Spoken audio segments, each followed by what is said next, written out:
ধর্মগ্রন্থে যা বলা হয়েছে সেটা পালন করতে হবে। যদি আপনি ধর্মগ্রন্থ বাদ দিয়ে নিজের খেয়াল খুশি নিজস্ব নিয়ম অনুযায়ী ধর্ম পালন করেন তাহলে আপনি কখনোই স্বর্গরাজ্যে প্রবেশ করতে পারবেন না। ভবিষ্য পুরাণ পর্ব 3 খণ্ড 3 প্রতিষ্ঠা অধ্যায় 3 শ্লোক 5 থেকে 8 এবং 24 থেকে 27 এখানে বলা হচ্ছে মুহাম্মদ সাল্লাল্লাহু আলাইহি সাল্লাম সম্পর্কে, অর্থাৎ তাকে মানতে হবে, তার অনুসরণে জান্নাত, তিনি হবেন সর্বশেষ নবী, তিনি মরুভূমির অধিবাসী হবেন, সব কিছু বলা হচ্ছে, তিনি 5 বার ওযু করবেন, সবই বলা হচ্ছে, তার ব্যাপারে বলা হচ্ছে, সুতরাং তাকে মেনে চলতে হবে এটা বলা হচ্ছে। কিন্তু যদি আপনি তাকে না মানেন তাহলে আমার দায়িত্ব ছিল পৌঁছে দেওয়া। আল্লাহ বলেছেন পবিত্র কোরআনে সূরা নাহল সূরা নম্বর 16 আয়াত নম্বর 82, অতএব যদি তারা মুখ ফিরিয়ে নেয় তবে তোমার দায়িত্ব তাদের কাছে সুস্পষ্টভাবে বাণী পৌঁছে দেওয়া। আমি আমার দায়িত্ব পালন করছি, সুস্পষ্টভাবে রেফারেন্স সহ একদম আপনাদের কাছে বাণী পৌঁছে দিচ্ছি, আপনার ধর্মগ্রন্থ থেকে উল্লেখ করে দিচ্ছি। এখন আপনি মানবেন কি না মানবেন সেটা আপনার ব্যাপার। আমি তুলনামূলক ধর্মতত্ত্বের একজন ছাত্র, আমার দায়িত্ব আমি এগুলো পড়াশোনা করি এবং আমি এগুলো প্রচার করি, এটা আমার দায়িত্ব।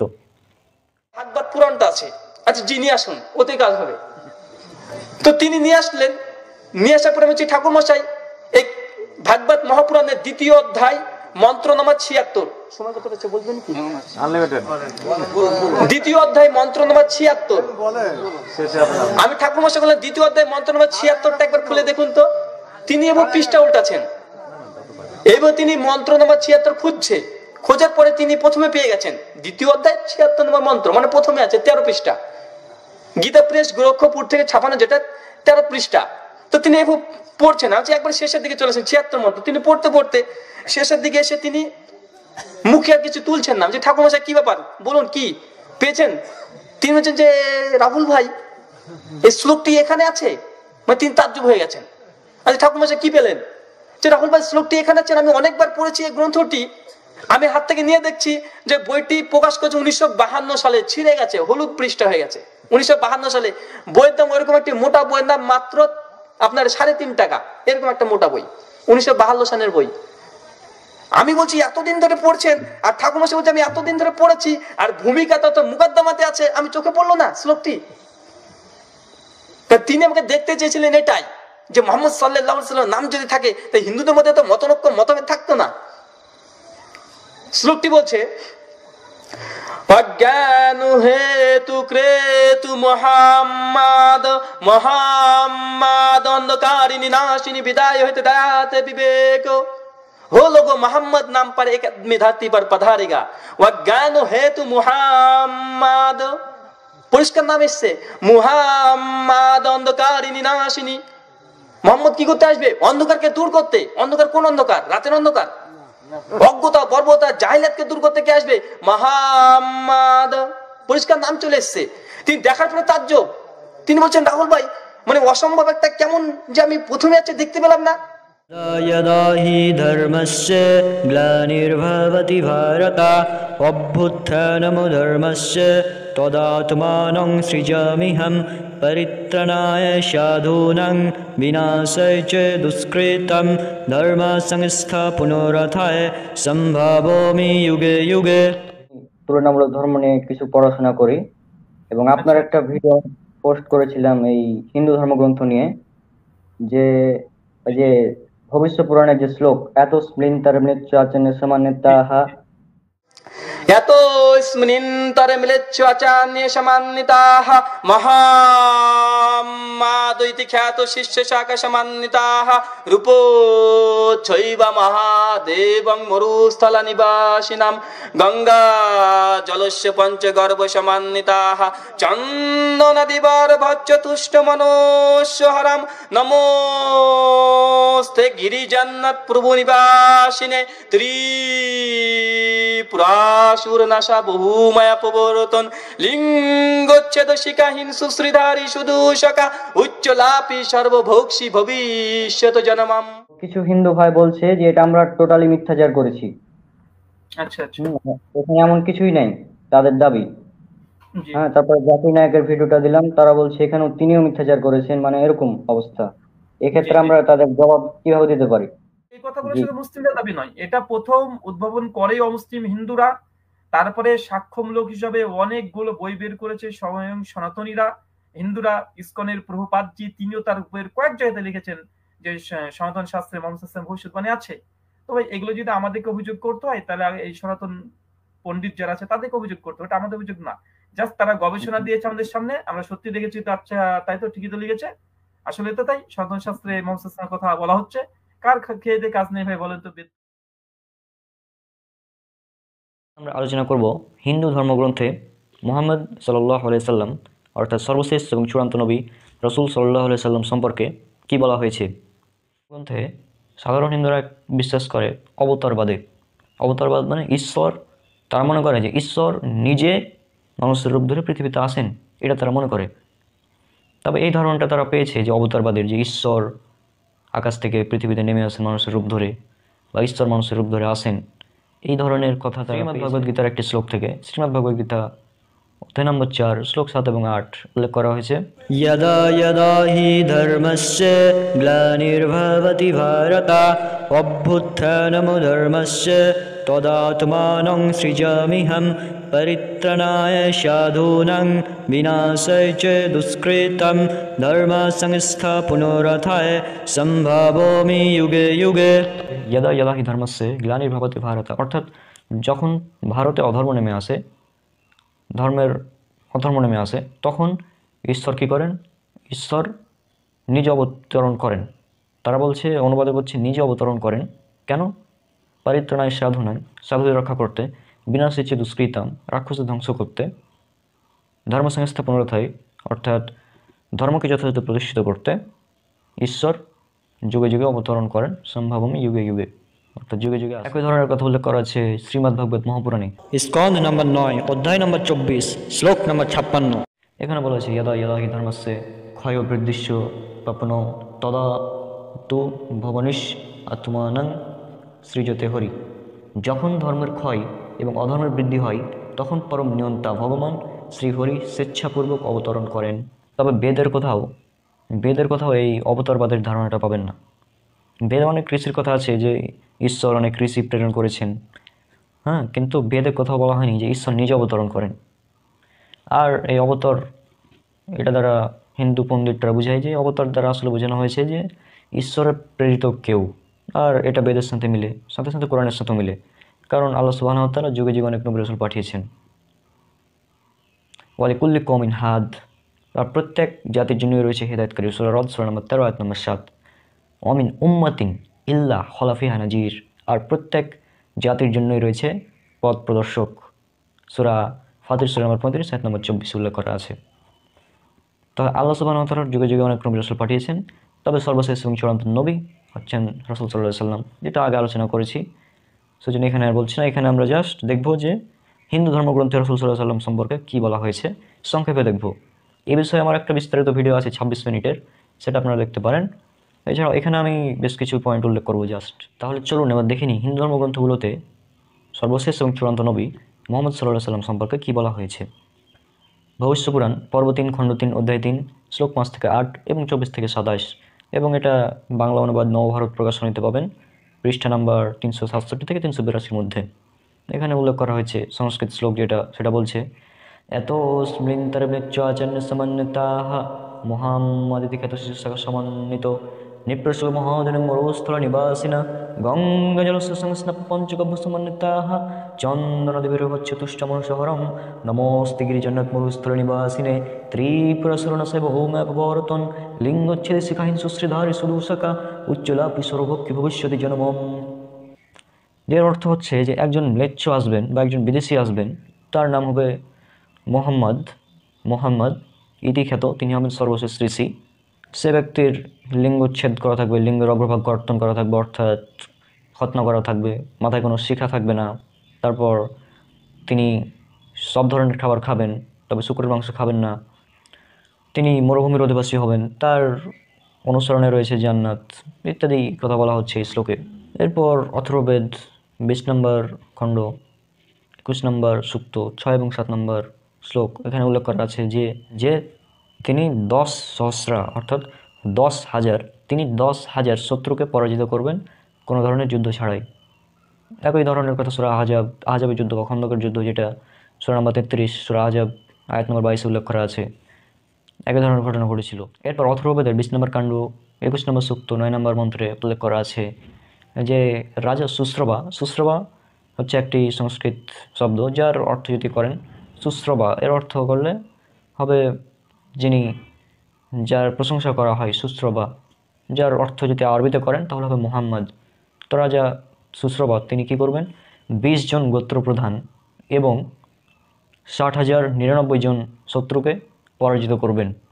আর আমরা জানি রাসূল সাল্লাল্লাহু আলাইহি সাল্লাম তিনি যখন নবুয়ত পেয়েছিলেন, নবুয়তপ্রাপ্ত হয়েছিলেন, তখন তার শত্রু ছিল প্রায় 60,099 জন এবং প্রায় সে সময় আরবের 20টি বড় বড় গোত্র ছিল। একই ধরনের কথা উল্লেখ করা হচ্ছে ঋগ্বেদের 1 নম্বর মণ্ডল 53 নম্বর সূক্ত 9 নম্বর মন্ত্রে। বলা হয়েছে ষ্টিং সহস্রা নবতিং নব সূত্রনি চক্রনি রথ দুষ্প্রাপ্য বৃণক।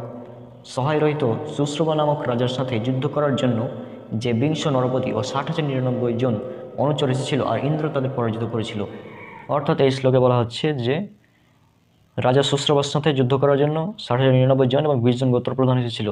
একই ঘটনা রাসূল সাল্লাল্লাহু আলাইহি ওয়াসাল্লামের সাথে ঘটেছিল যে সে সময় আরবে প্রায় 20 জন গোত্রপ্রধান ছিল এবং 60,099 জন শত্রু ছিল তার সে সময়।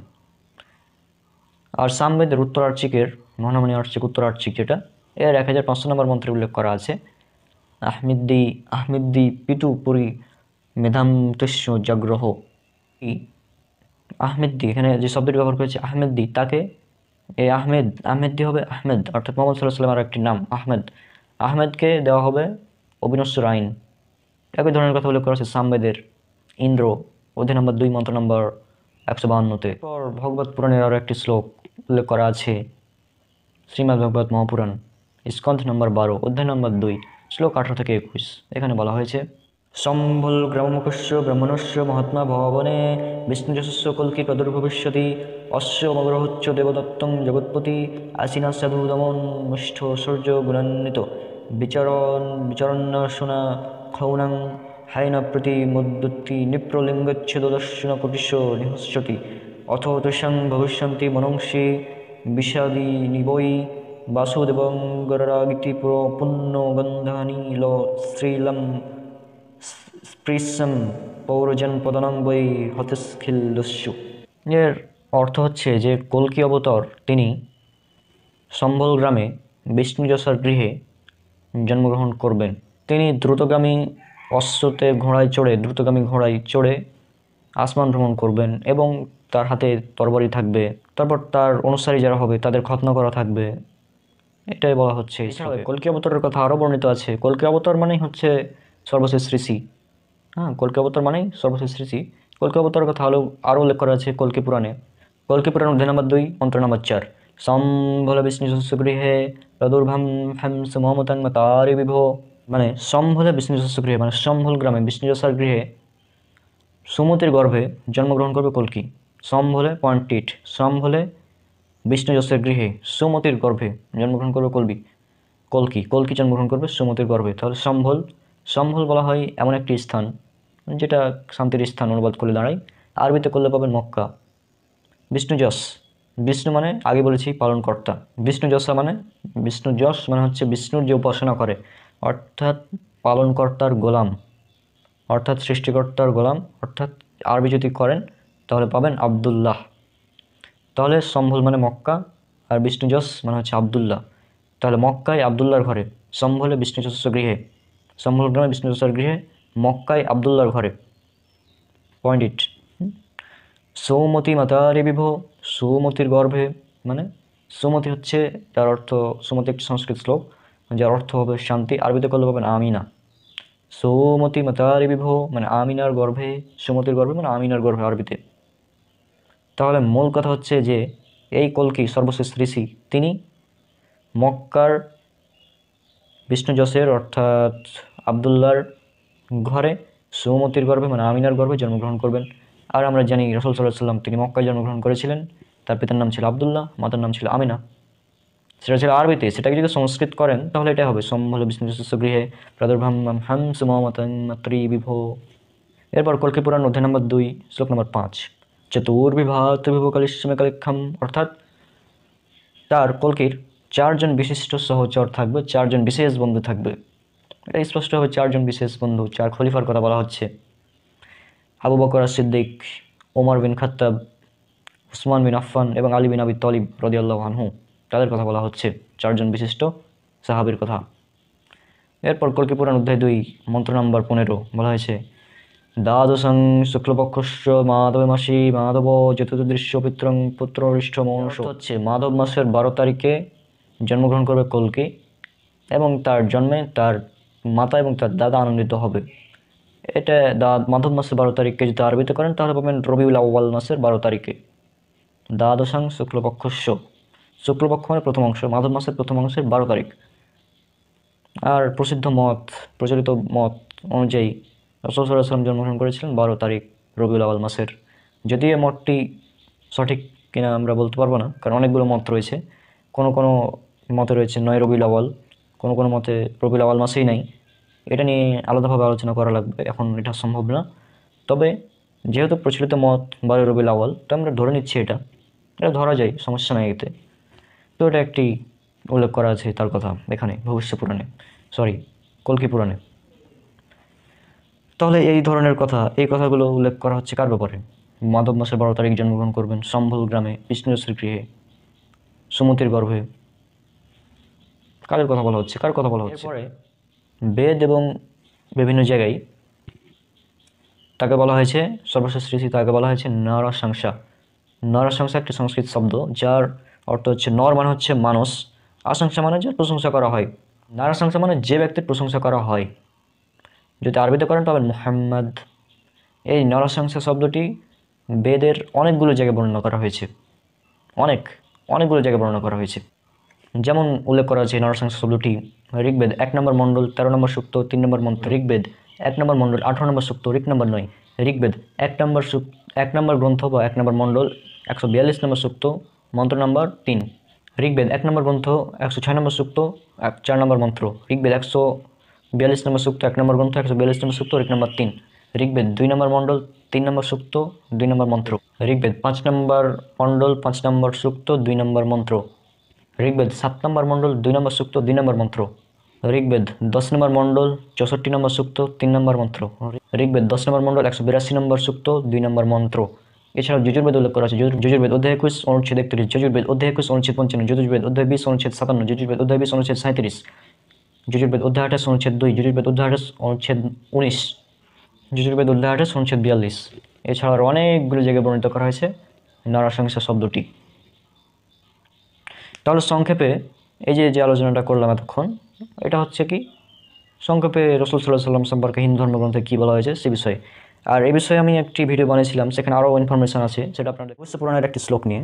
সেখানে আসলেই কি মুহাম্মদ সাল্লাল্লাহু আলাইহি ওয়াসাল্লাম সম্পর্কে বলা হচ্ছে না কি বলা হচ্ছে, এটা আমরা দেখব আজকে।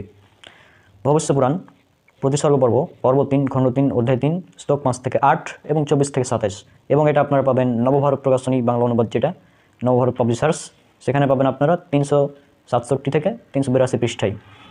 অনুচ্ছেদ নাম্বার 21, প্রতিসর্গ পর্ব অনুচ্ছেদ নাম্বার 21, পৃষ্ঠা নাম্বার 377 থেকে 380 মধ্যে পেয়ে যাবেন। আপনার স্ক্রিনে দেখুন এবং মিলান। আমি শ্লোকটা পড়ছি, আপনার স্ক্রিনে দেখুন এবং মিলান।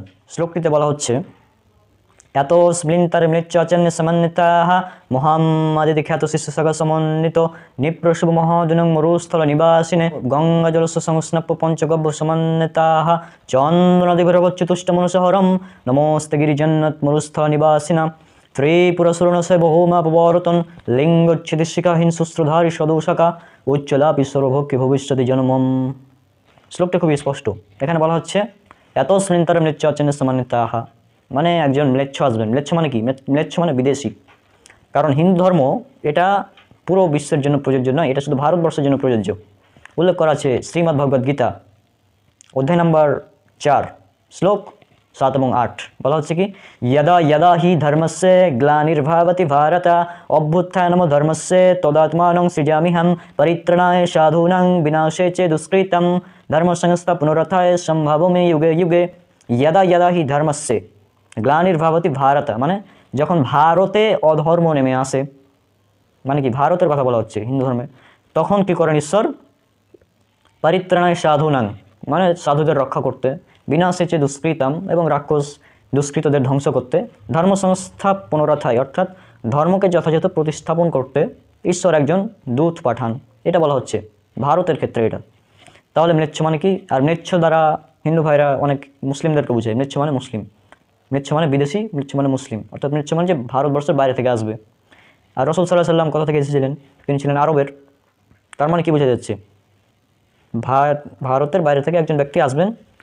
তারপরে কি বলা হচ্ছে? মোহাম্মদ ইতি খ্যাত। এই যে দেখুন স্পষ্ট, মোহাম্মদ ইতি খ্যাত, এটা হবে আসলে মোহাম্মদ ইতি খ্যাত, মহামদ মানে মোহাম্মদ, ইতি খ্যাত, মোহাম্মদ মানে মোহাম্মদ, মোহাম্মদ সাল্লাল্লাহু আলাইহি সাল্লাম আমাদের নবী। ইতি মানে সর্বশেষ। ইতি আমরা কখন লিখি? আমরা যখন চিঠি লিখি তখন ইতি আমরা কখন লিখি? সর্বশেষই তো লিখি, তাই না? ইতি সব কথা শেষে আমরা লিখি ইতি মানে সর্বশেষ, তারপরে কিছু হবে না। ইতি খ্যাত মানে ঋষি, খ্যাত মানে ঋষি বা নবী। তাহলে এই শ্লোক থেকে বোঝা যাচ্ছে মোহাম্মদ ইতি খ্যাত মানে মোহাম্মদ সর্বশেষ নবী। আর আল্লাহ বলেছেন পবিত্র কোরআনে সূরা আহজাব সূরা নম্বর 33 আয়াত নম্বর 40, সেখানে বলা হয়েছে মোহাম্মদ সাল্লাল্লাহু আলাইহি সাল্লাম সর্বশেষ নবী।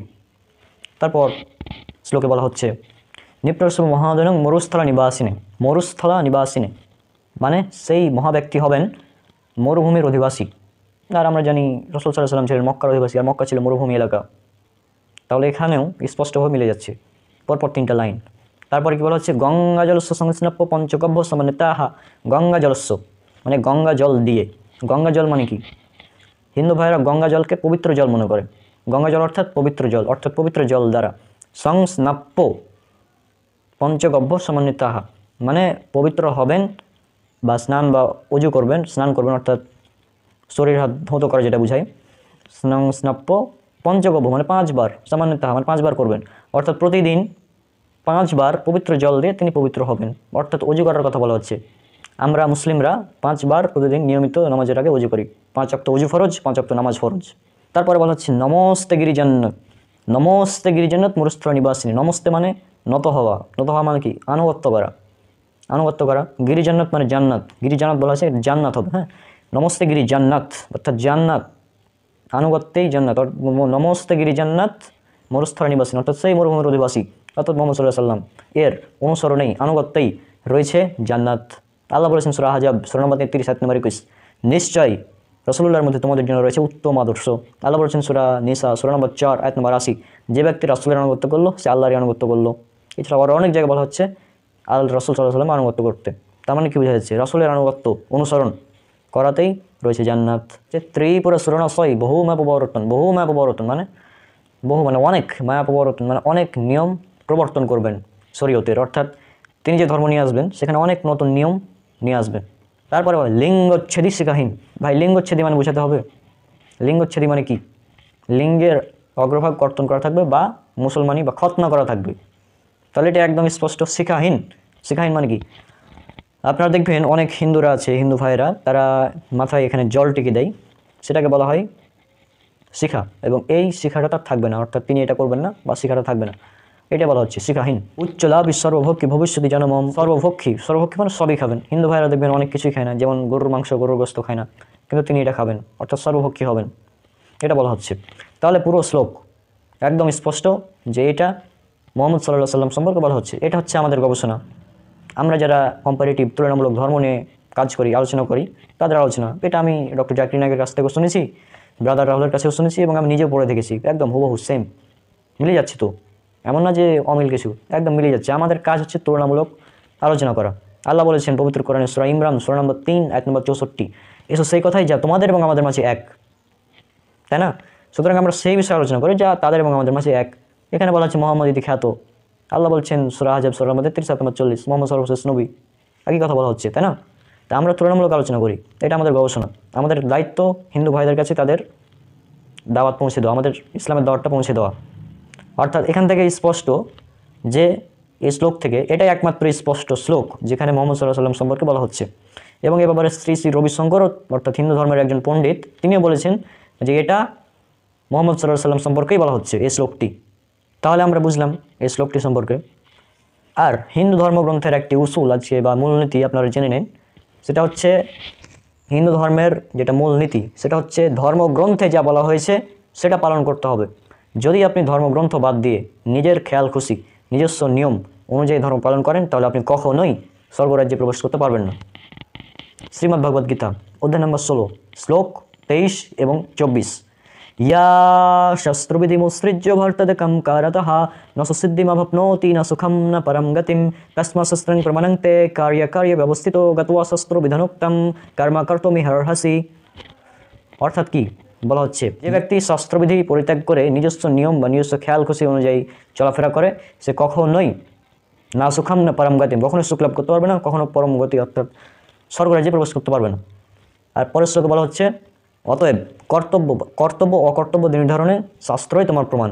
অর্থাৎ শাস্ত্রতে যে কথা লিখিত আছে সেটা আগে জেনে নাও, তারপর সে অনুযায়ী কাজ করো। এটাই বলা হচ্ছে এই দুটি শ্লোকে, শ্রীমদ্ ভগবদ্গীতা অধ্যায় নম্বর 16 শ্লোক 23 এবং 24। তাহলে আপনার শাস্ত্রবিধি ভবিষ্য পুরাণ পর্ব 3 খণ্ড 3 পুস্তক অধ্যায় 3 শ্লোক 5 থেকে 8 এবং 24 থেকে 27। এখানে বলা হচ্ছে মুহাম্মদ সাল্লাল্লাহু আলাইহি সাল্লাম সম্পর্কে, অর্থাৎ তাকে মানতে হবে, তার অনুসরণে জান্নাত, তিনি হবেন সর্বশেষ নবী, তিনি মরুভূমির অধিবাসী হবেন, সব কিছু বলা হচ্ছে, তিনি 5 বার রুজু করবেন, সবই বলা হচ্ছে, তার ব্যাপারে বলা হচ্ছে। সুতরাং তাকে মেনে চলতে হবে, এটা বলা হচ্ছে। কিন্তু যদি আপনি তাকে না মানেন তাহলে আমার দায়িত্ব ছিল পৌঁছে দেওয়া। আল্লাহ বলেছেন পবিত্র কোরআনে সূরা নাহল সূরা নম্বর 16 আয়াত নম্বর 82, অতএব যদি তারা মুখ ফিরিয়ে নেই তবে তোমার দায়িত্ব তাদের কাছে সুস্পষ্টভাবে বাণী পৌঁছে দেওয়া। আমি আমার দায়িত্ব পালন করছি, সুস্পষ্টভাবে রেফারেন্স সহ একদম আপনাদের কাছে বাণী পৌঁছে দিচ্ছি, আপনার ধর্মগ্রন্থ থেকে উল্লেখ করে দিচ্ছি। এখন আপনি মানবেন কি না মানবেন সেটা আপনার ব্যাপার। আমি তুলনামূলক ধর্মতত্ত্বের একজন ছাত্র, আমার দায়িত্ব আমি এগুলো পড়াশোনা করি এবং আমি এগুলো প্রচার করি, এটা আমার দায়িত্ব। আপনারা দেখতেই পাচ্ছেন একদম সংস্কৃত শ্লোক পড়ে আপনাদের শোনালাম। এখন এটা সম্পূর্ণ আপনাদের ইচ্ছা, আমার দায়িত্ব পৌঁছে দাও, আমি পৌঁছে দিচ্ছি। গ্রন্থে রাসূল সাল্লাল্লাহু আলাইহি ওয়াসাল্লাম সম্পর্কে অনেকগুলোই কথা বলা হয়েছে, ভবিষ্যৎবাণী করা হয়েছে। যেমন এর আগে আমি একটি ভিডিওতে বলেছিলাম বাইবেলে রাসূল সাল্লাল্লাহু আলাইহি ওয়াসাল্লাম সম্পর্কে ভবিষ্যৎবাণী, সেরকমই হিন্দু ধর্মগ্রন্থেও কিছু ভবিষ্যৎবাণী রয়েছে এবং আজকের ভিডিওর মাধ্যমে আমরা সেগুলো জেনে নেব ইনশাআল্লাহ। তো চলুন শুরু করা যাক। প্রথমে বলি আল্লাহ সুবহানাহু ওয়া তাআলা কেন নবী রাসূলকে প্রেরণ করেন, এবং হিন্দু ধর্মে যেটা বলা হয়েছে, হিন্দু ধর্মে বলা হয়েছে সর্বশেষ ঋষিকে বলা হয়েছে কল্কি অবতার। তাহলে প্রথমে আমরা দেখি যে কল্কি অবতার কী জন্য পৃথিবীতে এসেছিলেন বা কেন আসেন, কি করতে আসেন, কারণটা কি, এটা আমরা প্রথমে জেনে নিই। শ্রীমদ্ ভগবদ্গীতা অধ্যায় নম্বর 4 অনুচ্ছেদ 7 এবং 8 এখানে উল্লেখ করা আছে, यदा यदा हि धर्मस्य ग्लानिर्भवति भारत अभ्युत्थानमधर्मस्य तदात्मानं सृजाम्यहं परित्राणाय साधूनां विनाशाय च दुष्कृतं धर्मसंस्थापनार्थाय सम्भावामि युगे युगे। यदा यदा हि धर्मस्य ग्लानिर्भवति भारत, অর্থাৎ যখন ভারতে অধর্ম নেমে আসে, ধর্মের অধর্ম নেমে আসে, তখন ঈশ্বর কী করেন, ঈশ্বর নিজে অবতরণ করেন। তারা বলছে, অনুবাদে বলছে নিজে অবতরণ করেন। কেন? পরিত্রাণায় সাধুনায়, সাধুদের রক্ষা করতে, বিনাশে দুষ্কৃতাম, রাক্ষসদের ধ্বংস করতে, ধর্ম সংস্থাপনার্থায় অর্থাৎ ধর্মকে যথাযথ প্রতিষ্ঠিত করতে ঈশ্বর যুগে যুগে অবতরণ করেন, সম্ভাবমি যুগে যুগে। এবং পবিত্র কোরআনে আল্লাহ সুবহানাহু ওয়া তাআলা বলেছেন, উল্লেখ করা হয়েছে সূরা নাহল সূরা নম্বর 16 আয়াত নম্বর 36। এখানে বলা হয়েছে আল্লাহ সুবহানাহু ওয়া তাআলা যুগে যুগে একজন নবী প্রেরণ করেন। তাহলে একই ধরনের কথা বলা হচ্ছে। তাহলে মূল পয়েন্টটা হচ্ছে যে কল্কি অবতার বা নবী তার কখন আসেন, যখন পৃথিবীতে অন্যায়, অত্যাচার, জাহেলিয়াত, অন্ধকার ইত্যাদি বেড়ে যায় তখন। আর আমরা জানি রাসূল সাল্লাল্লাহু আলাইহি সাল্লাম যখন পৃথিবীতে আসেন তখন সেই যুগকে বলা হতো আইয়ামে জাহেলিয়া, অর্থাৎ অন্ধকারের যুগ, জাহেলিয়াতের যুগ, বর্বরতার যুগ। চলুন এবার আমরা দেখি এই কল্কি অবতারকে আমরা কীভাবে চিনব। কল্কি অবতারকে চেনার জন্য বিভিন্ন পয়েন্ট রয়েছে এবং আমরা এই ভিডিওতে তার নাম উল্লেখ করব, তার জন্মস্থান কোথায় হবে, তার মাতা কে হবে, পিতা কে হবে, তিনি কত তারিখে জন্মগ্রহণ করবেন ইত্যাদি আর বিভিন্ন ভবিষ্যৎবাণী যেগুলো করা হয়েছে সেগুলো আমরা উল্লেখ করবো ইনশাআল্লাহ। প্রথমে দেখি কল্কি অবতারের নাম এবং পুরাণে কল্কি অবতারের যে নাম উল্লেখ করা হয়েছে সেটা হচ্ছে নারাশংসা। যেমন উল্লেখ করা হয়েছে ঋগ্বেদ খণ্ড নম্বর 1 সূক্ত নম্বর 18 ঋক নম্বর 9। এখানে বলা হয়েছে নারাশংসাং সুদৃষ্ট জ্যামোপাংসাং সাপ্রাস্থামা, অর্থাৎ নারাশংসা এই শব্দটি উল্লেখ করা হয়েছে কল্কি অবতারের নাম হিসাবে। এছাড়াও আরও অনেকগুলো জায়গাতে উল্লেখ করা হয়েছে কল্কি অবতারের নাম। যেমন উল্লেখ করা হয়েছে ঋগ্বেদ খণ্ড নম্বর 1 সূক্ত নম্বর 106 ঋক নম্বর 2, ঋগ্বেদ খণ্ড নম্বর 2 সূক্ত নম্বর 3 ঋক নম্বর 2, ঋগ্বেদ খণ্ড নম্বর 5 সূক্ত নম্বর 5 ঋক নম্বর 2, ঋগ্বেদ খণ্ড নম্বর 1 সূক্ত নম্বর 13 ঋক নম্বর 3, ঋগ্বেদ খণ্ড নম্বর 1 সূক্ত নম্বর 142 ঋক নম্বর 3। এছাড়াও যজুর্বেদে উল্লেখ করা হয়েছে নারাশংসা নামটি। যজুর্বেদ অধ্যায় নম্বর 32 অনুচ্ছেদ 26, যজুর্বেদ অধ্যায় 20 অনুচ্ছেদ 56, যজুর্বেদ অধ্যায় 20 অনুচ্ছেদ 37 এখানে উল্লেখ করা হয়েছে নারাশংসা হিসাবে। এবং আপনারা স্ক্রিনে কিছু দেখতে পাচ্ছেন যে নারাশংসা নামটি মার্ক করা রয়েছে। এখন বলি নারাশংসা এই শব্দ, এটি একটি সংস্কৃত শব্দ এবং এই শব্দের দুইটি অংশ রয়েছে, একটি হচ্ছে নর এবং আরেকটি হচ্ছে আশংসা। নর অর্থ হচ্ছে মানুষ এবং আশংসা অর্থ যাকে প্রশংসা করা হয়। সুতরাং নারাশংসা এই সংস্কৃত শব্দটির অর্থ হচ্ছে প্রশংসনীয়, আর এই প্রশংসনীয় শব্দটিকে যদি আপনি আরবিতে কনভার্ট করেন তাহলে সেটা হবে মুহাম্মদ। তাহলে মুহাম্মদ এই নামটি সংস্কৃতে উল্লেখ হয়েছে বেদে। ঋগ্বেদ খণ্ড নম্বর 8 সূক্ত নম্বর 6 ঋক নম্বর 10 এখানে উল্লেখ করা হয়েছে। এখানে আরও একটি নাম উল্লেখ করা হয়েছে আহমদ, আহমদ্দি, আহমদ উল্লেখ করা হয়েছে, যেটা হচ্ছে রসুল সাল্লাল্লাহু আলাইহি সাল্লামের আরও একটি নাম আহমদ। এবং স্পষ্টভাবে রসুল সাল্লাল্লাহু আলাইহি সাল্লামের নাম উল্লেখ করা হয়েছে ভগবত পুরাণ অধ্যায় নম্বর 2 মন্ত্র নম্বর 76। এখানে উল্লেখ করা হয়েছে ওয়াজ্ঞানু হেতু ক্রেতু মুহাম্মদ, মুহাম্মদ অন্ধকারী বিনাশিনী। অর্থাৎ ও লোগো মোহাম্মদ নাম पर एक आदमी धरती पर पधारेगा, অর্থাৎ হে মানুষ শুনো, মোহাম্মদ নামে এক ব্যক্তি পৃথিবীতে আগমন করবেন, তিনি আসবেন অন্ধকার দূর করতে। এখন এই অন্ধকার অর্থাৎ জাহিলিয়াত, বর্বরতা, অজ্ঞতা ইত্যাদি দূর করতে তিনি আসবেন পৃথিবীতে। তাহলে বুঝতে পারছেন স্পষ্ট নাম উল্লেখ করা হয়েছে। এবং ভিডিওর শেষের দিকে আরও একটি শ্লোক আছে, সেটা আমরা বলবো ইনশাআল্লাহ, সেখানেও একদম স্পষ্ট নাম উল্লেখ করা হয়েছে। এবার দেখি কল্কি অবতার তার পিতার নাম কি হবে। ভগবত মহাপুরাণ স্কন্দ নম্বর 1 অধ্যায় নম্বর 3 শ্লোক নম্বর 25 এখানে উল্লেখ করা আছে জনিত বিষ্ণু ইয়াস ও নামনা কল্কির জগৎপতি। বলা হয়েছে যে বিষ্ণু ইয়াসের ঘরে জন্মগ্রহণ করবে কল্কি, অর্থাৎ বিষ্ণু ইয়াস, কল্কির পিতার নাম বলা হয়েছে বিষ্ণু ইয়াস। এছাড়াও আরও একটি জায়গায় কল্কি অবতার তার পিতার নাম উল্লেখ করা হয়েছে বিষ্ণু ইয়াস। যেমন উল্লেখ করা আছে মহাভারতের গণপর্বে, বলা হয়েছে কালক্রমে বিষ্ণু ইয়াসে নামেতে ব্রাহ্মণ সাম্ভল গ্রামেতে জন্ম লইবে তখন মহাবীর্য মহাবুদ্ধি কল্কি তার ঘরে জন্মিবে যথাকালে দেবকার্য তরে। অর্থাৎ বিষ্ণু ইয়াস নামক এক ব্রাহ্মণের ঘরে কল্কি জন্মগ্রহণ করবে এবং সে যথাসময়ে দেব কার্য পূরণ করার জন্য জন্মগ্রহণ করবে। এবং আরও বলা হয়েছে কল্কি পুরাণ অধ্যায় 2 শ্লোক নম্বর 4 এখানে বলা হয়েছে সাম্ভল বিষ্ণু ইয়াস গৃহে প্রাদুর্ভ্যাম হ্যাম সুমতা মাতৃবিভ। অর্থাৎ সাম্ভল গ্রামে বিষ্ণু ইয়াসের ঘরে সুমতির গর্ভে জন্মগ্রহণ করবে কল্কি। তাহলে বোঝা যাচ্ছে এখানেও বিষ্ণু ইয়াস শব্দটি উল্লেখ করা হয়েছে কল্কি অবতারের পিতার নাম। এবং সম্ভল গ্রাম এবং সুমতি এই বিষয়ে পরবর্তীতে আসছে ইনশাআল্লাহ, কিন্তু তার আগে বলে নিই বিষ্ণু ইয়াস শব্দটির ব্যাখ্যা। বিষ্ণু ইয়াস, বিষ্ণু অর্থাৎ পালনকর্তা এবং ইয়াস অর্থাৎ গোলাম, অর্থাৎ বিষ্ণু ইয়াস অর্থাৎ পালনকর্তার গোলাম।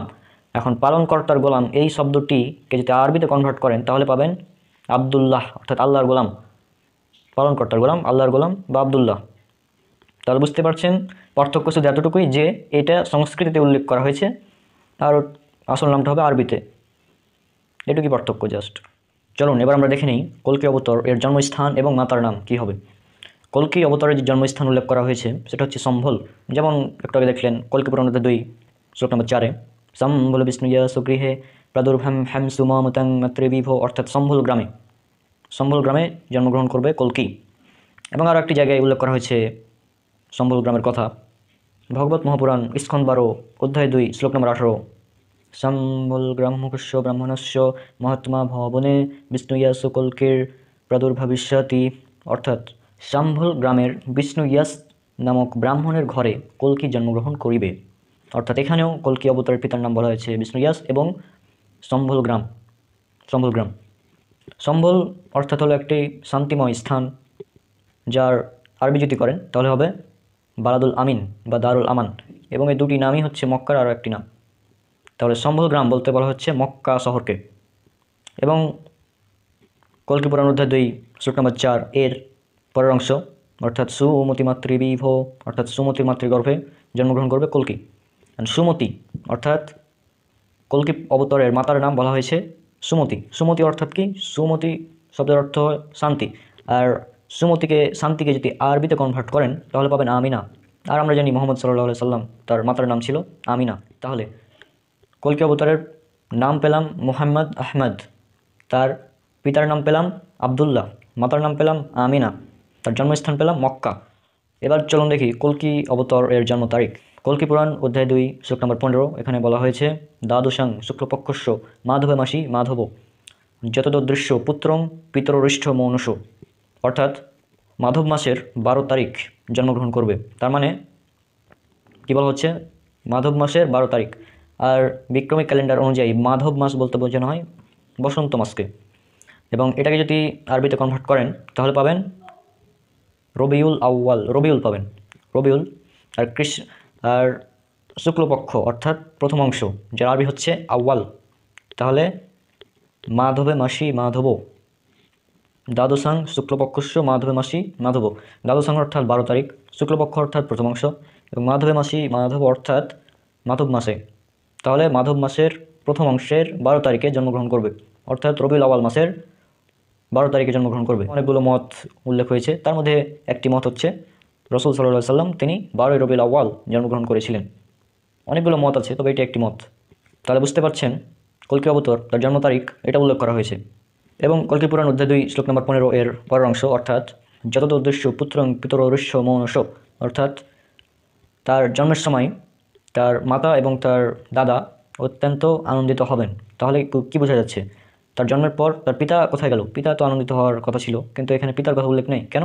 কারণ এখানে বলা হয়েছে যে জন্মের পর তার পিতা থাকবেন না, তার পিতা তার জন্মের পূর্বে মারা যাবেন, এবং তার মাতা এবং তার দাদা অত্যন্ত আনন্দিত হবেন। তাহলে কি বোঝা গেল?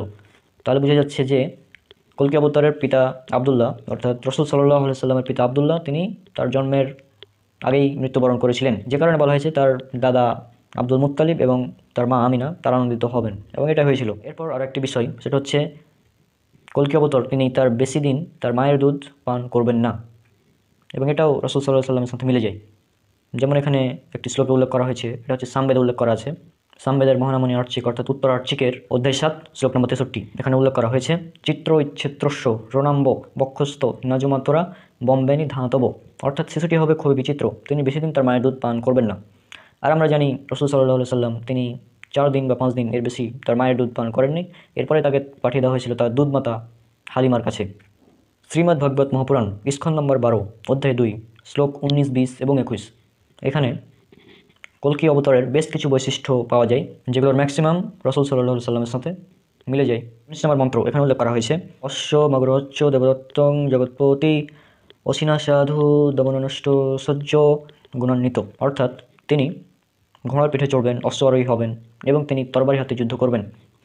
আর এই শ্লোকটাই এটাই হচ্ছে সবচেয়ে বড় প্রমাণ যে কল্কি অবতার এই পৃথিবীতে চলে এসেছেন। কারণ বর্তমান যুগে আপনাকে কাউকে দেখবেন না যে সে তরবারি হাতে যুদ্ধ করবে, বা আজ থেকে ভবিষ্যতে কয়েকশো কয়েক হাজার বছর পরে গিয়ে কেউ তরবারি হাতে যুদ্ধ করবে, এমন যুগ আসবে না। এমন যুগ পার হয়ে গেছে। আজ থেকে 1400 বছর আগেই সে সময় তরবারির যুগ ছিল, এবং সে সময় রাসূল সাল্লাল্লাহু আলাইহি সাল্লাম তিনি এসেছিলেন, তিনি ঘোড়ার পিঠে চড়েছিলেন, তিনি তরবারি হাতে যুদ্ধ করেছিলেন। কিন্তু আজ থেকে ভবিষ্যতে যদি আপনি যান, এখন থেকে ভবিষ্যতে 4-5 হাজার বছর পর, তখন কিন্তু আর এই তরবারির যুগ থাকবে না। এখনই তো নাই, এখনই কিন্তু তরবারির যুগ নেই, এখন হচ্ছে পারমাণবিক যুগ। এখন যদি যুদ্ধ হয় তাহলে সেটা হবে পারমাণবিক যুদ্ধ, পারমাণবিক অস্ত্র দ্বারা যুদ্ধ করা হবে। এরপরের শ্লোক বলছে, নিপ্র লিঙ্গচ্ছদ দস্যং কাটিস নিমস্যতি, অর্থাৎ তার অনুসারীদের খতনা করা থাকবে। এখন আপনি বলেন কার অনুসারীদের খতনা করা থাকে? অবশ্যই মুসলিমদের। তাহলে এই দ্বারা বোঝা যাচ্ছে যে কল্কি অবতার তার অনুসারীরা হবে মুসলিম। এর পরের শ্লোক বলছে, অথতেশাং ভবিষ্যন্তি মানাংশি বিদ্যাগ্নিবয় পৌরজান পদানাং হতে স্কিলথি সহ্য, অর্থাৎ দস্যু দমনের কাজ যখন শেষ হবে তখন দলে দলে মানুষ তার ধর্মে দীক্ষিত হবে। আর আমরা জানি মক্কা বিজয়ের পর দলে দলে ইসলাম গ্রহণ করেছিল অনেকেই। এবং এরপরে বলা হয়েছে কল্কি অবতার তিনি হবেন সুমিষ্ট ভাষী। এটা উল্লেখ করা আছে ঋগ্বেদ খণ্ড নম্বর 1 সূক্ত নম্বর 13 ঋক নম্বর 3, নারাসাং সত্তামিহ প্রিয় স্পিনজ্ঞ উপজিহ্বে মধুজিহ্বত হবিষ্কৃতকাম, অর্থাৎ তিনি হবেন সুমিষ্টভাষী এবং তিনি হবেন মধুজিহ্ব, অর্থাৎ সুমিষ্টভাষীর মানে সুন্দর করে কথা বলবেন, সুমিষ্ট ভাষায় তিনি কথা বলবেন, মধুজিহ্বের সুমিষ্ট ভাষীর অধিকারী হবেন তিনি।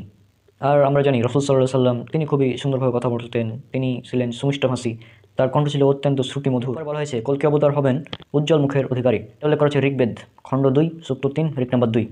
বলা হয়েছে নারসং সং প্রতিধামানঞ্জং কৃষ্ণ দিবং মতি মহাসার্চি। এখানে মহাসার্চি শব্দের সন্ধিবিচ্ছেদ হচ্ছে সু প্লাস অর্চি ও সু, অর্থাৎ তার চেহারা এতটাই উজ্জ্বল হবে যেন তার মুখ থেকে আলোক রশ্মি ছড়িয়ে পড়ছে। আর আমরা জানি রাসূল সাল্লাল্লাহু আলাইহি সাল্লাম তিনি ছিলেন অত্যন্ত সুন্দর চেহারার অধিকারী। মনে হতো তার চেহারা, এবং তাকে কেউ কেউ বলেছেন তিনি চাঁদের চেয়ে উজ্জ্বল সুন্দর, অর্থাৎ তিনি ছিলেন সৃষ্টি জগতের সবচেয়ে সুন্দর মানুষ, সুদর্শন। এটা উল্লেখ করা হয়েছে বুখারী হাদিস নম্বর 3356 এবং সহিহ মুসলিম হাদিস নম্বর 6212। এরপর বলা হয়েছে কল্কি অবতার হবেন কৌরম বা দেশত্যাগী, অর্থাৎ তিনি হিজরত করবেন, দেশ ত্যাগ করবেন, দেশ ছেড়ে অন্য দেশে যাবেন, এটাও বলা হয়েছে। এটা উল্লেখ করা হয়েছে অথর্ববেদ অধ্যায় 20 সূক্ত 9 শ্লোক 1 থেকে 7। এখানে বলা হয়েছে ষষ্ঠিং সহস্রনবতিং চকৌরম চকৌরম আরুস্মি সুদেন মহে। কল্কি হবেন, তিনি দেশ ত্যাগ করবেন। চকৌরম, কৌরম শব্দের অর্থ হচ্ছে দেশ ত্যাগ করা, অর্থাৎ তিনি দেশ ত্যাগ করবেন বা হিজরত করবেন। আর আমরা জানি রাসূল সাল্লাল্লাহু আলাইহি সাল্লাম মক্কা ছেড়ে মদিনায় গিয়েছিলেন, অর্থাৎ মদিনায় তিনি হিজরত করেছিলেন কাফেরদের অত্যাচারের কারণে। সুতরাং এই শ্লোকটাও মিলে যাচ্ছে রাসূল সাল্লাল্লাহু আলাইহি সাল্লামের সাথে। এরপর বলা হয়েছে কল্কি অবতার তিনি ঊর্ধ্বাকাশে ভ্রমণ করবেন, অর্থাৎ মেরাজের কথা বলা হচ্ছে। এটা উল্লেখ করা চাতুর্বেদে অধ্যায় 20 সূক্ত 9 শ্লোক 1 থেকে 7। বর্ষা রথস্য নিজিহেরতে দেব ইসমানা উপকৃষ, অর্থাৎ কল্কি রথে চড়ে ঊর্ধ্বাকাশ ভ্রমণ করবেন। এখানে বলা হয়েছে কল্কি রথে চড়ে ঊর্ধ্বাকাশ ভ্রমণ করবেন। আর আমরা জানি রাসূল সাল্লাল্লাহু আলাইহি সাল্লাম তিনি মেরাজে গিয়েছিলেন জিবরাইল আলাইহিস সালামের সাথে, এবং এটা উল্লেখ করা আছে পবিত্র কোরআনে সূরা বনী ইসরাইল সূরা নম্বর 17 আয়াত নম্বর 1, এবং এটা উল্লেখ করা আছে সহিহ বুখারীতে বিস্তারিত বর্ণনা রয়েছে হাদিস নম্বর 349। এরপর বলা হয়েছে কল্কি অবতার তার 4 জন বিশিষ্ট সহচর থাকবে, 4 জন বিশিষ্ট সহচর বা বন্ধু, বিশেষ বন্ধু থাকবে, অর্থাৎ 4 খলিফার কথা বলা হচ্ছে, 4 সাহাবী যারা রাসূল সাল্লাল্লাহু আলাইহি সাল্লামের সাথে বেশিরভাগ থাকতেন। তাহলে এখানে কি বলা হচ্ছে, এটা উল্লেখ করা আছে কল্কি পুরাণ অধ্যায় 2 শ্লোক নম্বর 5-এ বলা হয়েছে চতুর্বিভাতৃভিব কালিশ্যমে কালিক্ষম, অর্থাৎ কল্কির 4 জন বিশিষ্ট সহচর থাকবে, কল্কির 4 জন বিশিষ্ট সহচর থাকবে। আর আমরা জানি মুহাম্মদ সাল্লাল্লাহু আলাইহি সাল্লাম রাসূল সাল্লাল্লাহু আলাইহি সাল্লামের 4 জন বিশেষ সাহাবী ছিলেন। তারা 4 ইসলামের 4 খলিফাও।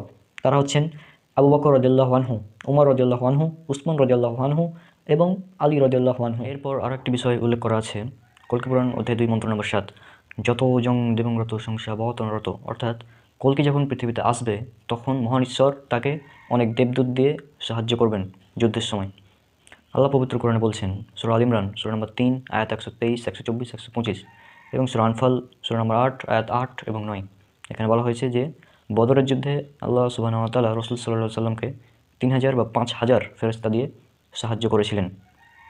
সুতরাং এটাও মিলে যাচ্ছে একদম। এবং আরো একটি বিষয়, সেটা হচ্ছে এই যে কল্কি অবতার, এর নাম কল্কি। কল্কি শব্দের অর্থ কি?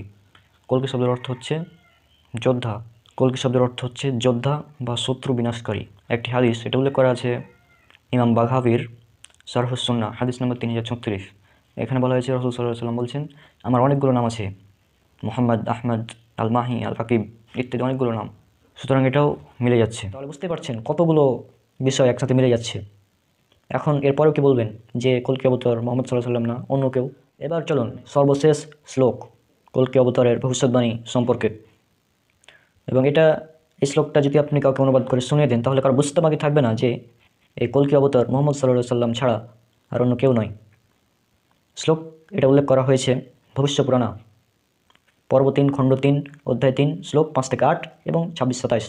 এখানে বলা হয়েছে এত মুসলিম তারে ম্লেচ্ছ আচান্য সমন্বিতাহা মুহাম্মাদিতি খ্যাত শিষ্য শাখা সমন্বিতাহা রূপোচ্ছেদ মহাদেবং মরুস্থলী নিবাসিনা অঙ্গাজলস্য পঞ্চগর্ভে সমন্বিতাহা।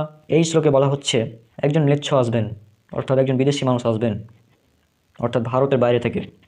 সে ব্যক্তির লিঙ্গের অগ্রভাগ কর্তন করা থাকবে, অর্থাৎ খতনা করা থাকবে। সে ব্যক্তির কোনো শিখা থাকবে না, অর্থাৎ দেখবেন হিন্দুরা শিখা বা জলটিক ইত্যাদি দিয়ে থাকে, এটা তার থাকবে না। গঙ্গা জলস্য পঞ্চগর্ভে সমন্বিতাহা, অর্থাৎ সে ব্যক্তি গঙ্গা জল দিয়ে 5 বার পবিত্র হবে। অর্থাৎ হিন্দু ধর্মে পবিত্রতা বলতে গঙ্গা জল দিয়ে পবিত্র হওয়াকে বোঝায়, কিন্তু আসলে মূল কথা হচ্ছে তিনি পবিত্র হবেন 5 বার পবিত্র হবেন। অর্থাৎ অজু করার কথা বলা হচ্ছে, তিনি 5 বার অজু করবেন প্রার্থনার আগে। মরুস্থলী নিবাসিনা, অর্থাৎ তিনি মরুভূমির নিবাসী হবেন, অর্থাৎ তিনি মরুভূমির বাসিন্দা হবেন। আর আমরা জানি মক্কা হচ্ছে মরুভূমির একটি জায়গা। মুহাম্মাদিতি খ্যাত, অর্থাৎ মুহাম্মদ হচ্ছেন শেষ ঋষি, সর্বশেষ ঋষি, সর্বশেষ নবী। আল্লাহ বলছেন পবিত্র কোরআনে সূরা নম্বর 33 আয়াত নম্বর 40, অর্থাৎ বলছেন মুহাম্মদ সাল্লাল্লাহু আলাইহি সাল্লাম তোমাদের মধ্যে কোনো পুরুষের পিতা নন, তিনি হচ্ছেন সর্বশেষ এবং চূড়ান্ত নবী। তাহলে সম্পূর্ণ আলোচনা থেকে আপনারা বুঝতে পাচ্ছেন যে এই কল্কি অবতার তিনি মুহাম্মদ সাল্লাল্লাহু আলাইহি সাল্লাম ছাড়া আর কেউ হওয়া সম্ভব নয়। এখন যদি আপনি বলেন যে কল্কি অবতার এখন আসেননি, আর অনেক বছর দেরি আছে, তারা আসবেন, তিনি আসবেন অনেক কয়েক হাজার লক্ষ বছর পর আসবেন, তাহলে আপনার ধারণা ভুল। কারণ বর্তমানে তরবারির যুগ নেই, ঘোড়ার যুগ নেই, কেউ ঘোড়ায় উঠে তরবারি হাতে নিয়ে যুদ্ধ করবে এরকম যুগ আর নেই। আর এতগুলো ভবিষ্যৎবাণী একসাথে একজন মানুষের ক্ষেত্রে মিলানো এটা প্রায় অসম্ভব। সুতরাং আপনারা বুঝতে পারছেন যে কল্কি অবতার তিনি মুহাম্মদ সাল্লাল্লাহু আলাইহি সাল্লাম ছাড়া আর কেউ হতে পারেন না। মশাইকে বললাম যে ঠাকুর মশাই, আমি শুনেছি যে হিন্দু ধর্মে নাকি কোন একজন ব্যক্তি আসবে, যার মাধ্যমে নাকি আপনারা স্বর্গে যাবেন? তিনি বলছেন জি হ্যাঁ আসবে। আমি বলছি কে আসবে ঠাকুর মশাই? তিনি বলছেন যে একজন ব্যক্তি আসবে। তো কি সে, তার নাম? বলছে তিনি একজন অবতার। তো অবতারের নাম কি? তো কলকি অবতার। আচ্ছা, তিনি কি এসেছেন? যে জি না আসেনি। তো কবে আসবে? অনেক দেরি আছে। তো ঠাকুর মশাই অনেক দেরি আছে, তো তিনি যদি চলে আসেন আপনারা কিভাবে বুঝবেন? বলছে বাবা অনেক নিদর্শন আছে। কি নিদর্শন আছে? না অনেক নিদর্শন আছে। কথাবার্তা এই পর্যন্ত। ঠাকুর মশাইকে প্রশ্ন করছে এই কারণে যে তাকে প্রশ্ন করবো, তিনি উত্তর দিবেন, আমার বোঝাতে সুবিধা হবে। কারণ যারা বুদ্ধিমান তাদের সঙ্গে তর্ক করতে ভালো লাগে, কিন্তু জাহেলের সঙ্গে তর্ক কিছু চলে না। যে না জানে না তার সঙ্গে কি আলোচনা করবেন? তো ঠাকুর মশাইকে বললাম যে ঠাকুর মশাই, আপনি বলছেন যে আপনার নাজাতের পথ অর্থাৎ স্বর্গে যাবার পথ একজন ব্যক্তি আছে, তিনি, তার নাম হচ্ছে কলকি, আর তিনি পৃথিবীতে এখনো আসেনি, আসবে আপনার দাবি। তাই আমি প্রশ্ন করলাম যে আপনি কিভাবে বুঝবেন? পৃথিবীতে 700 কোটি মানুষ, কিভাবে বুঝবেন যে এই ব্যক্তি যে আপনাদের কলকি অর্থাৎ স্বর্গে যাবার পথ? তিনি বলছেন বাবা অনেক নিদর্শন আছে। তো কি নিদর্শন আছে? বাবা হাতে একটা তরবারি থাকবে যখন আসবে। কি বুঝলেন? হাতে একটা তরবারি থাকবে। আর কি থাকবে? যে তিনি বেটা যখন আসবেন তখন ঘোড়ার পিঠে চড়ে আসবে। তো কেন আসবেন? তিনি শত্রুদের ধ্বংস করবেন। তিনি আমাকে পরপর এই জিনিসগুলো শুনিয়ে দিলেন। আমি শুনতে চাইছি এই কারণে, তিনি যত মুখ খুলবেন তত আমার ভালো হবে, বোঝানো সুবিধা। তো ঠাকুর মশাইকে বলছি ঠাকুর মশাই আপনি বলছেন যে আপনাদের এই অবতার হচ্ছে আপনাদের নাজাতের পথ, মুক্তির পথ, এখনো আসেনি, আর 700 কোটি মানুষের মধ্যে আপনি এই ব্যক্তিকে এইভাবে চিনবেন। তো ঠাকুর মশাইকে বলছি ঠাকুর মশাই, তিনি যদি আসেন শত্রুদের ধ্বংস করতে, তো ঠাকুর মশাই হাতে যে তরবারি নিয়ে আসবে শত্রুদের ধ্বংস করতে, তো এখন কি তরবারির যুগ? এখন তরবারির যুগ?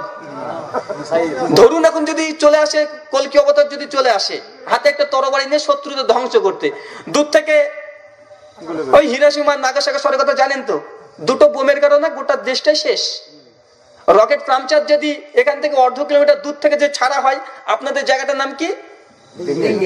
ডিঙ্গেল। এই ডিঙ্গেল যে ছিল বুঝতে পারবেন না পরের দিন। ডিঙ্গেল বলে যে কোনো জায়গা ছিল আপনি বুঝতে পারবেন না, এত উন্নত যুগ। আমি ঠাকুর মশাই বলছি ঠাকুর মশাই আপনি বলছেন হাতে তরবারি নিয়ে ওই কলকি আসবে, তো তিনি যুদ্ধ কি দিয়ে করবেন? AK-47 দূর থেকে মারলে কলকি শেষ হয়ে যাবে। তো আপনার তো ধর্মগ্রন্থ তো মনে হচ্ছে যে ভুল বলছে, না আমরা বুঝতে ভুল করছি? ঠাকুর মশাই বলছে বাবা ধর্মগ্রন্থ কি আর ভুল বলতে পারে?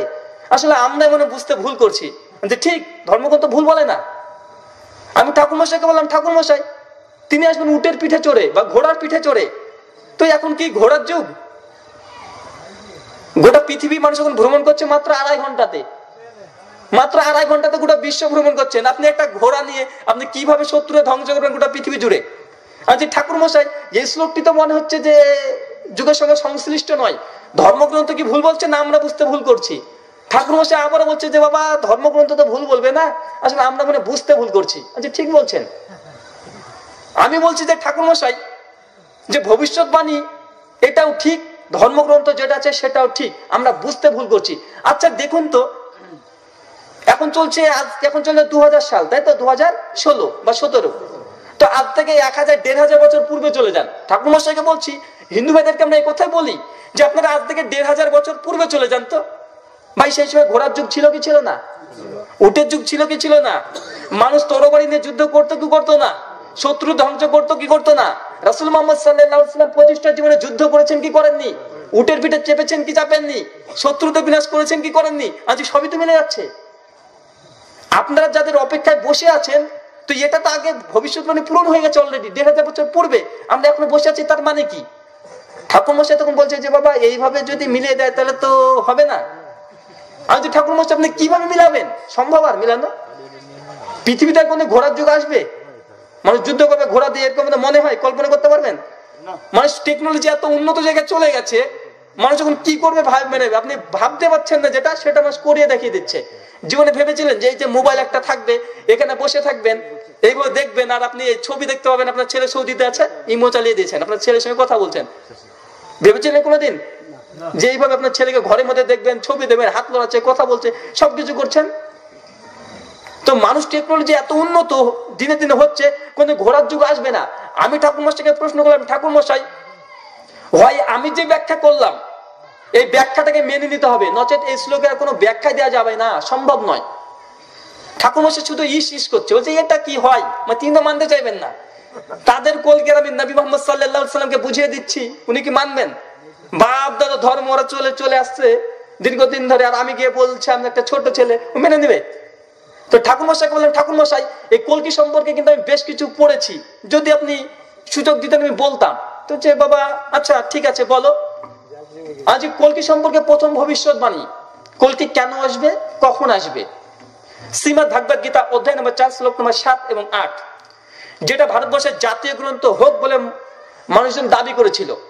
শ্লোকটি বলছে, यदा यदा हि धर्मस्य ज्ञानति भावति भारत अभ्युत्थानं धर्मस्य तदे आत्मानं सृजाम्यहं परित्राणाय साधूनां विनाशाय दुष्कृतं धर्म संस्थापनाय সম্ভাবনী युगे युगे।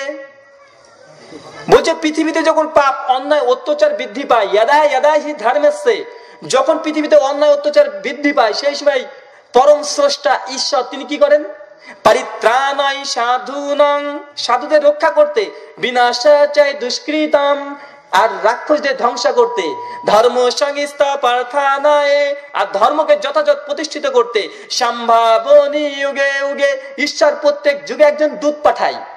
আল্লাহ বলছেন পবিত্র কোরআন সূরা নাহল সূরা নম্বর 16 আয়াত 36, ওয়ালাকাদ বাসনা ফি কুল্লি উম্মাতি রাসূলান আন ইবুদুল্লাহ ওয়াস্তানিবুত তাগুত। পৃথিবীতে যখন এক আল্লাহ ব্যতীত অন্য কারো উপাসনা শুরু হয়ে যায়, মানুষ শিরকের মধ্যে অংশীদার স্থাপন করে ফেলে আল্লাহ সুবহানাহু ওয়া তাআলার সঙ্গে, আল্লাহ সুবহানাহু ওয়া তাআলা সেই সময়তে একজন নবী পাঠান, একজন রাসূল পাঠান, একজন দূত পাঠান, একই কথা বলছে। তো সর্বশেষ অবতার তাদের ভাষাতে কলকি, যেমন ভাবে আমাদের সর্বশেষ অবতার নবীর নাম মুহাম্মদ সাল্লাল্লাহু আলাইহি সাল্লাম। তো সেই সময় ঠাকুরমশাইকে বললাম যে প্রথম ভবিষ্যৎবাণী শ্রীমদ্ ভাগবত মহাপুরাণ অধ্যায় নম্বর 12 শ্লোক নম্বর 2 মন্ত্র নম্বর 18 থেকে 20। এই ব্যক্তিকে কিভাবে চিনবেন? 700 কোটি মানুষের মধ্যে বলছে, সম্ভালা বিষ্ণু যশস্য গৃহপদুর ভাব মহাম সুমাতান মাতারি বিভকন্যা দায়িনিতান নিদেশাত। প্রথম শ্লোক বলছে সম্ভালা বিষ্ণু যশস্য গৃহ, কলকি কোথায় জন্মগ্রহণ করবে? বলছে শাম্বালা বিষ্ণু যশস্য গৃহ, শাম্বালা শহরে।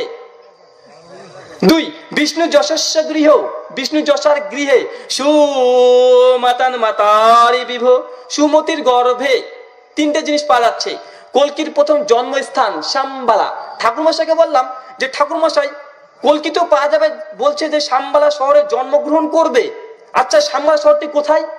তিনি বলছেন বাবা কোথায় সেটা তো বুঝতে পারছি না, তবে হয়তো ভারতবর্ষে কোন এক জায়গাতে হবে। আমি বলছি এখন মোবাইল আছে, মানুষকে ঠকানো যাবে না, চোখে ধুলো দেওয়া সম্ভব না। মোবাইলটা অন করেন, ইন্টারনেট অনটা করবেন, গুগলে চলে যাবেন, গুগল ম্যাপে চলে আসেন, আসার পরে শাম্বালা শব্দটা লিখেন আর ওকে মেরে দেন। যদি শাম্বালা বলে পৃথিবীতে কোনো গ্রাম কোনো শহর থাকে, সঙ্গে সঙ্গে শহরটা দেখিয়ে দিবে। দিবে কি দিবে না? আমি যে শাম্বালা লিখে দেখলাম ঠাকুরমশাইকে, ঠাকুরমশাই গুগল বলছে শাম্বালা বলে কোনো শহর নেই, কি ব্যাপার? ধর্মগ্রন্থ কি ভুল বলছে? তিনি বলছেন যে বাবা শাম্বালা বলে কোনো গ্রাম নেই। আনছি না, তাও তো ধর্মগ্রন্থ শ্লোক ভুল বলছে। বলছে না বাবা এগুলোকে আলাদা ভাবে একটু দেখতে হবে। আনছি ঠিক বলেছেন। আচ্ছা শাম্বালা শব্দের অর্থ কি? তিনি বলছেন শান্তিতে পরিপূর্ণ একটি জায়গা। আমি বলছি আল্লাহ সুবহানাহু ওয়া তাআলা বলছেন পবিত্র কোরআন সূরা 3 সূরা নম্বর 95 আয়াত নম্বর 3 এবং 4, ওয়াহাযাল বালাদিল আমিন, এই শান্তি নগরীর কসম। আল্লাহ সুবহানাহু ওয়া তাআলা মক্কাকে বলে কি দারুল আমান, শান্তিতে পরিপূর্ণ একটি জায়গা। আমি বলছি দেখুন আপনাদের কলকি জন্মগ্রহণ করবেন শাম্বালা শহরে, এটা আরবি করে ফেলেন হচ্ছে মক্কার একটি বৈশিষ্ট্যগত নাম, মানে পরোক্ষভাবে বলছে আপনাদের দশম অবতার কলকি তিনি জন্মগ্রহণ করবেন মক্কাতে। মিলছে? আজ এই ব্যাখ্যা যদি আপনি না মানতে চান, পৃথিবীতে শাম্বালা বলে কোনো জায়গা নেই, অর্থাৎ আপনার ধর্মগ্রন্থ শ্লোকটি ভুল মেনে নিতে হবে। কোনটা মানবেন? 2 বিষ্ণু যশস্য গৃহ, কলকির পিতার নাম বলা হচ্ছে। কার ঘরে জন্মগ্রহণ করবে? কলকি যদি এখন পাকিস্তানে চলে আসে, যদি পাকিস্তানে চলে আসে তো কার গৃহে জন্মগ্রহণ করবেন? যে বিষ্ণু যশা, বিষ্ণু মানে সৃষ্টিকর্তা, রক্ষাকর্তা, মানে ঈশ্বর একটি নাম। যশা হচ্ছে ইয়াস থেকে এসেছে, মানে ভৃত্য বা দাস, অর্থাৎ সর্বশক্ত ঈশ্বরের দাস।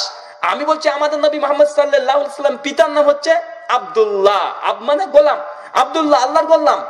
আচ্ছা সংস্কৃত বলছে বিষ্ণু যশা, আরবিতে করেন আব্দুল্লাহ, মানে আপনাদের দশম অবতারের পিতার নাম আরবি ভাষাতে হবে আব্দুল্লাহ, মানে মুহাম্মদ সাল্লাল্লাহু আলাইহি সাল্লামের পিতা। 3 সুমাতান মাতারি বিভ, তার মায়ের নাম হবে সুমতি। সুমতি মানে শান্তিময়, অচঞ্চল। আমি বলছি আমাদের নবী মুহাম্মদ সাল্লাল্লাহু আলাইহি সাল্লামের মায়ের নাম ছিল আমি না, মানে শান্তিময় অচঞ্চল। আমি কি প্রয়োজন দেখুন, কি আশ্চর্য বিষয়। বাবার নাম মিলে যাচ্ছে, মায়ের নাম মিলে যাচ্ছে, জন্মস্থান মিলে যাচ্ছে, শুধুমাত্র ভাষার পরিবর্তন।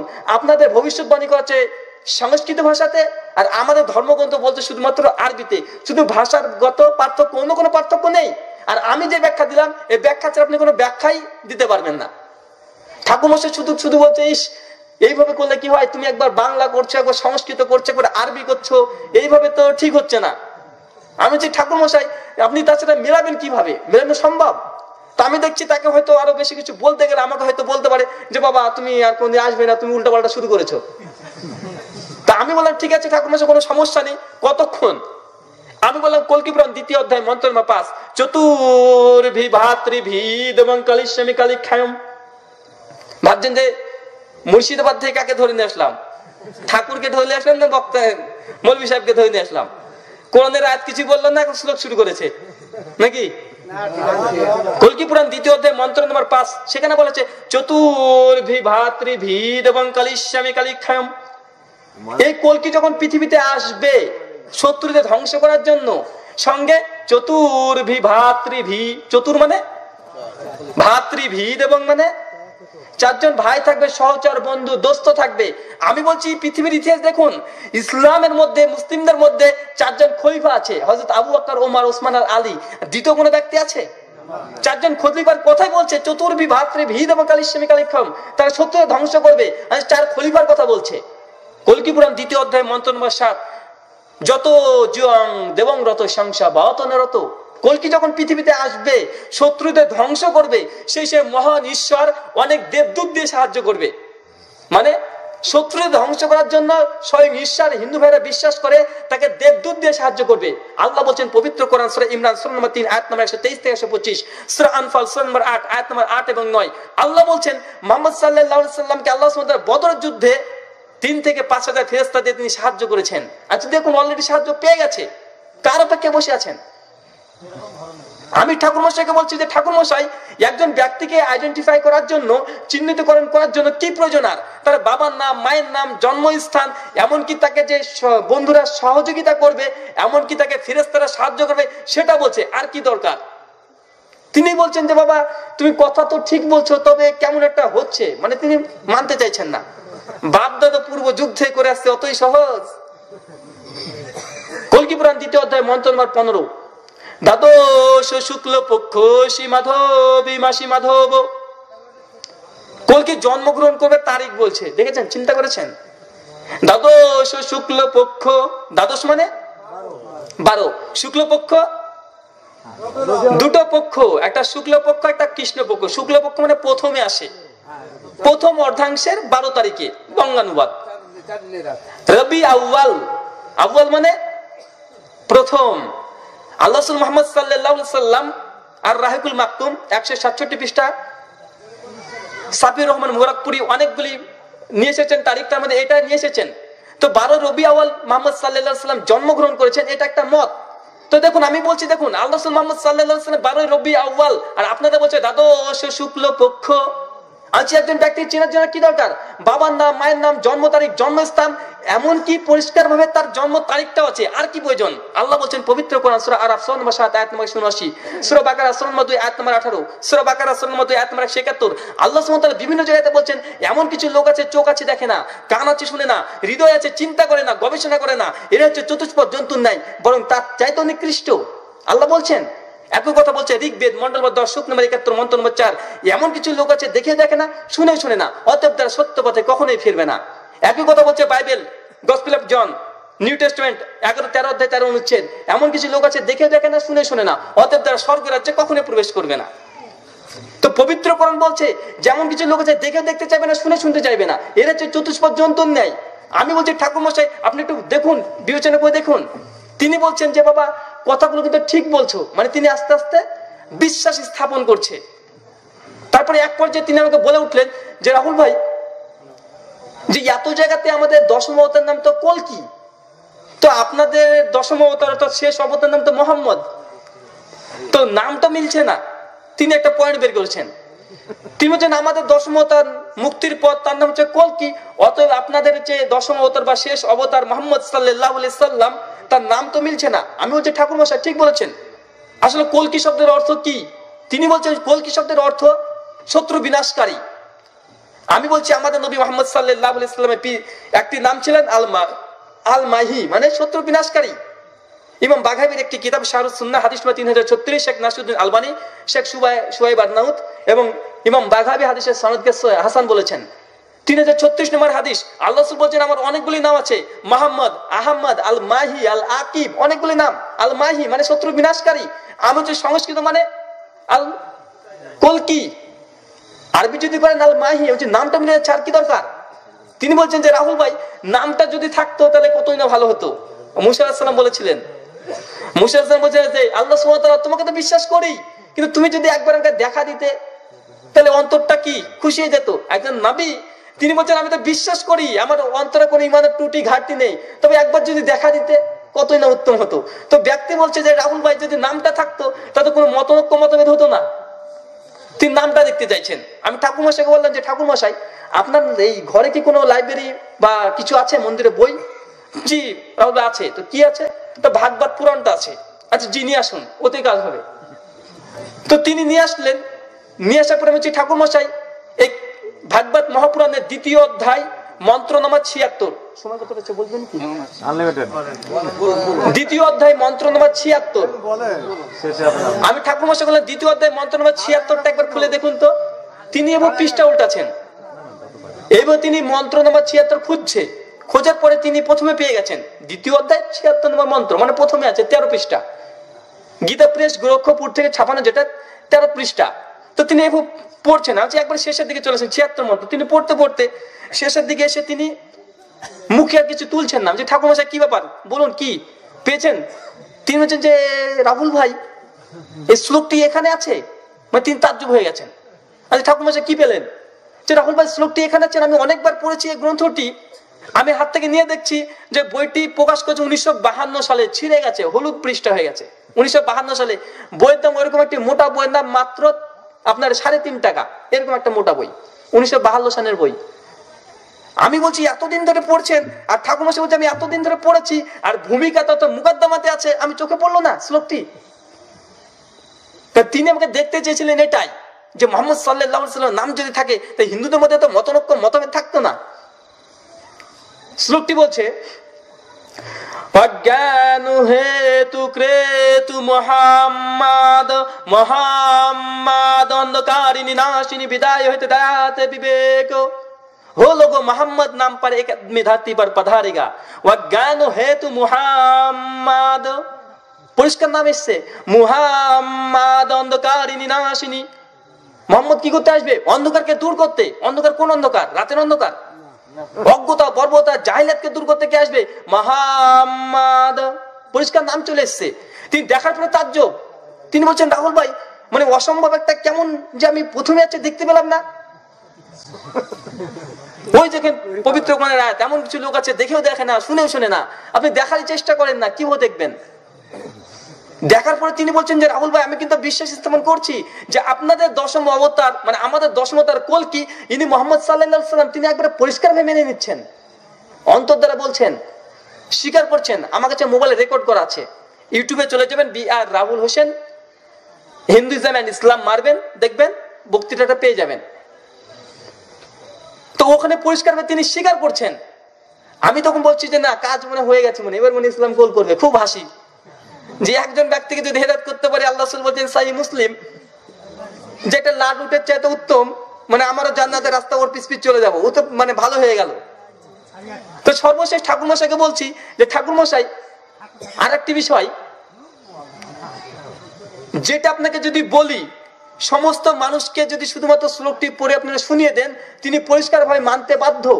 এমন একটি শ্লোক, ভবিষ্যৎ পুরাণ প্রতিসর্গ পর্ব 3 খণ্ড 3 অধ্যায় 3 শ্লোক 5 থেকে 8 এবং 26-27, নবভারত প্রকাশনী 367 থেকে 382 পৃষ্ঠা, মহাত্মা গান্ধীর 76D 7,01,000 এখান থেকে কিনেছিলাম। বুঝতে পারলেন? ভবিষ্যৎ পুরাণ প্রতিসর্গ পর্ব 3 খণ্ড 3 অধ্যায় 3 শ্লোক নম্বর 5 থেকে 8 এবং 26-27 মূল সংস্কৃত শ্লোক। বঙ্গানুবাদ দেখবেন নবভারত প্রকাশনী 367 থেকে 382 পৃষ্ঠা, মহাত্মা গান্ধীর 76D 7,01,000 কলকাতা, এখান থেকে কিনেছিলাম। শ্লোকটি यतोऽस्मिन्नन्तरे मिलेच्छाचान्ये समान्विताः महामाद इति ख्यातो शिष्यशाखा समान्विताः रूपोच्छैव महादेवं मरुस्थलनिवासिनां गंगा जलस्य पञ्चगर्भ समान्विताः चन्दनदिवारभच्चतुष्टमनोस्वहरं नमोस्ते गिरिजन्नत प्रभुनिवासिने त्रिपुरासुरनाशा बहुमया प्रवर्तन लिंगोच्छेद शिखाहीन सुश्रीधारी सुदूषका उच्चलापी सर्वभोक्षी भविष्यत जन्मम। শ্লোকটি খুব স্পষ্ট। এত স্মিনিন্তরে মিলেচ্ছ আচার্যে সমান্বিতাহ, একজন ব্যক্তি আসবেন যিনি হবেন বাইরের, অর্থাৎ ভারতবর্ষের না, ভারতবর্ষের না। মুহাম্মদ সাল্লাল্লাহু আলাইহি ওয়াসাল্লাম তিনি কোথা থেকে এসেছেন? আরব, ভারতবর্ষের বাইরে। কারণ হিন্দু ধর্মগ্রন্থ বা হিন্দু ধর্মটি শুধুমাত্র ভারতবর্ষের মানুষের জন্যই প্রযোজ্য।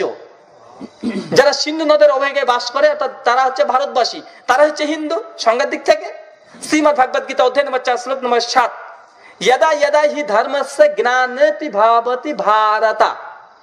যখন পৃথিবীতে অধর্ম নয়, যখন ভারতের মধ্যে অধর্ম নেমে আসে, মানে সর্বজনীন ধর্ম নয় এটা। यदा यदा हि धर्मस्य ज्ञानेति भावति भारत, যখন এই ভারতবর্ষের মধ্যে অরাজকতা সৃষ্টি হয়, ঈশ্বর ভারতেই আসে, অন্য জায়গায় আসে না। তার মানে ভারতবর্ষ থেকে অবতার আসবে না। বলছে এত স্মিনিন্তরে মিলেচ্ছ, মিলেচ্ছ মানে একজন বহিরাগত ব্যক্তি, মানে ভারতবর্ষের লোক না। তো মুহাম্মদ সাল্লাল্লাহু আলাইহি ওয়াসাল্লাম পরিষ্কার ভাবে বলছে লিঙ্গ ছেদ শিকাহীন, সেই ব্যক্তির কি করা থাকবে? লিঙ্গ ছেদন করা থাকবে। ভাই লিঙ্গ বোঝাতে হবে? কারা লিঙ্গ ছেদন করা থাকে? মানে খাতনা দেওয়া থাকবে সেই ব্যক্তির। শিকাহীন মানে তার শিখা থাকবে না। প্রশ্ন চলে এসেছে কি? লিঙ্গচ্ছেদ মানে সেই ব্যক্তির লিঙ্গচ্ছেদন করা থাকবে। শিখাহীন, তার শিখা থাকবে না। শিখা মানে হিন্দু ভাইরা দেখবেন জল টিকি দেয় পেছনে, পেছনে জল টিকি দেয় না, এই জল টিকি থাকবে না সে ব্যক্তির। পঞ্চগর্ভ সমান্বিতাহ, সে ব্যক্তি যখন উপাসনা করবে পঞ্চগর্ভ, পঞ্চ মানে 5, পঞ্চগর্ভ মানে 5 বার সে ব্যক্তি কি করবে? গঙ্গা জলস্য, গঙ্গা জল দ্বারা 5 বার পবিত্রতা অর্জন করবে। কিসের কথা বলছে? পরিষ্কার ভাবে অজু করার কথা বলছে। 5 ওয়াক্ত নামাজ ফরজ, 5 ওয়াক্ত অজু ফরজ। সে ব্যক্তি 5 ওয়াক্ত অজু করবে, পঞ্চগর্ভ 5 বার করবে। পরিষ্কার ভাবে বলছে। মরুস্থলা নিবাসিনাম, সে ব্যক্তির স্থান কোথায় হবে? মরুস্থলা নিবাসিনাম, কোথাকার নিবাসী হবে? মরুভূমির। মক্কাকে কি বলার প্রয়োজন আছে? ঠাকুরমশাইকে যখন এইভাবে একটা একটা করে বলতে লেগেছি, ঠাকুরমশাই মানে মানে কোন দিকে যাবে? সমস্ত কিছু মিলে যাচ্ছে।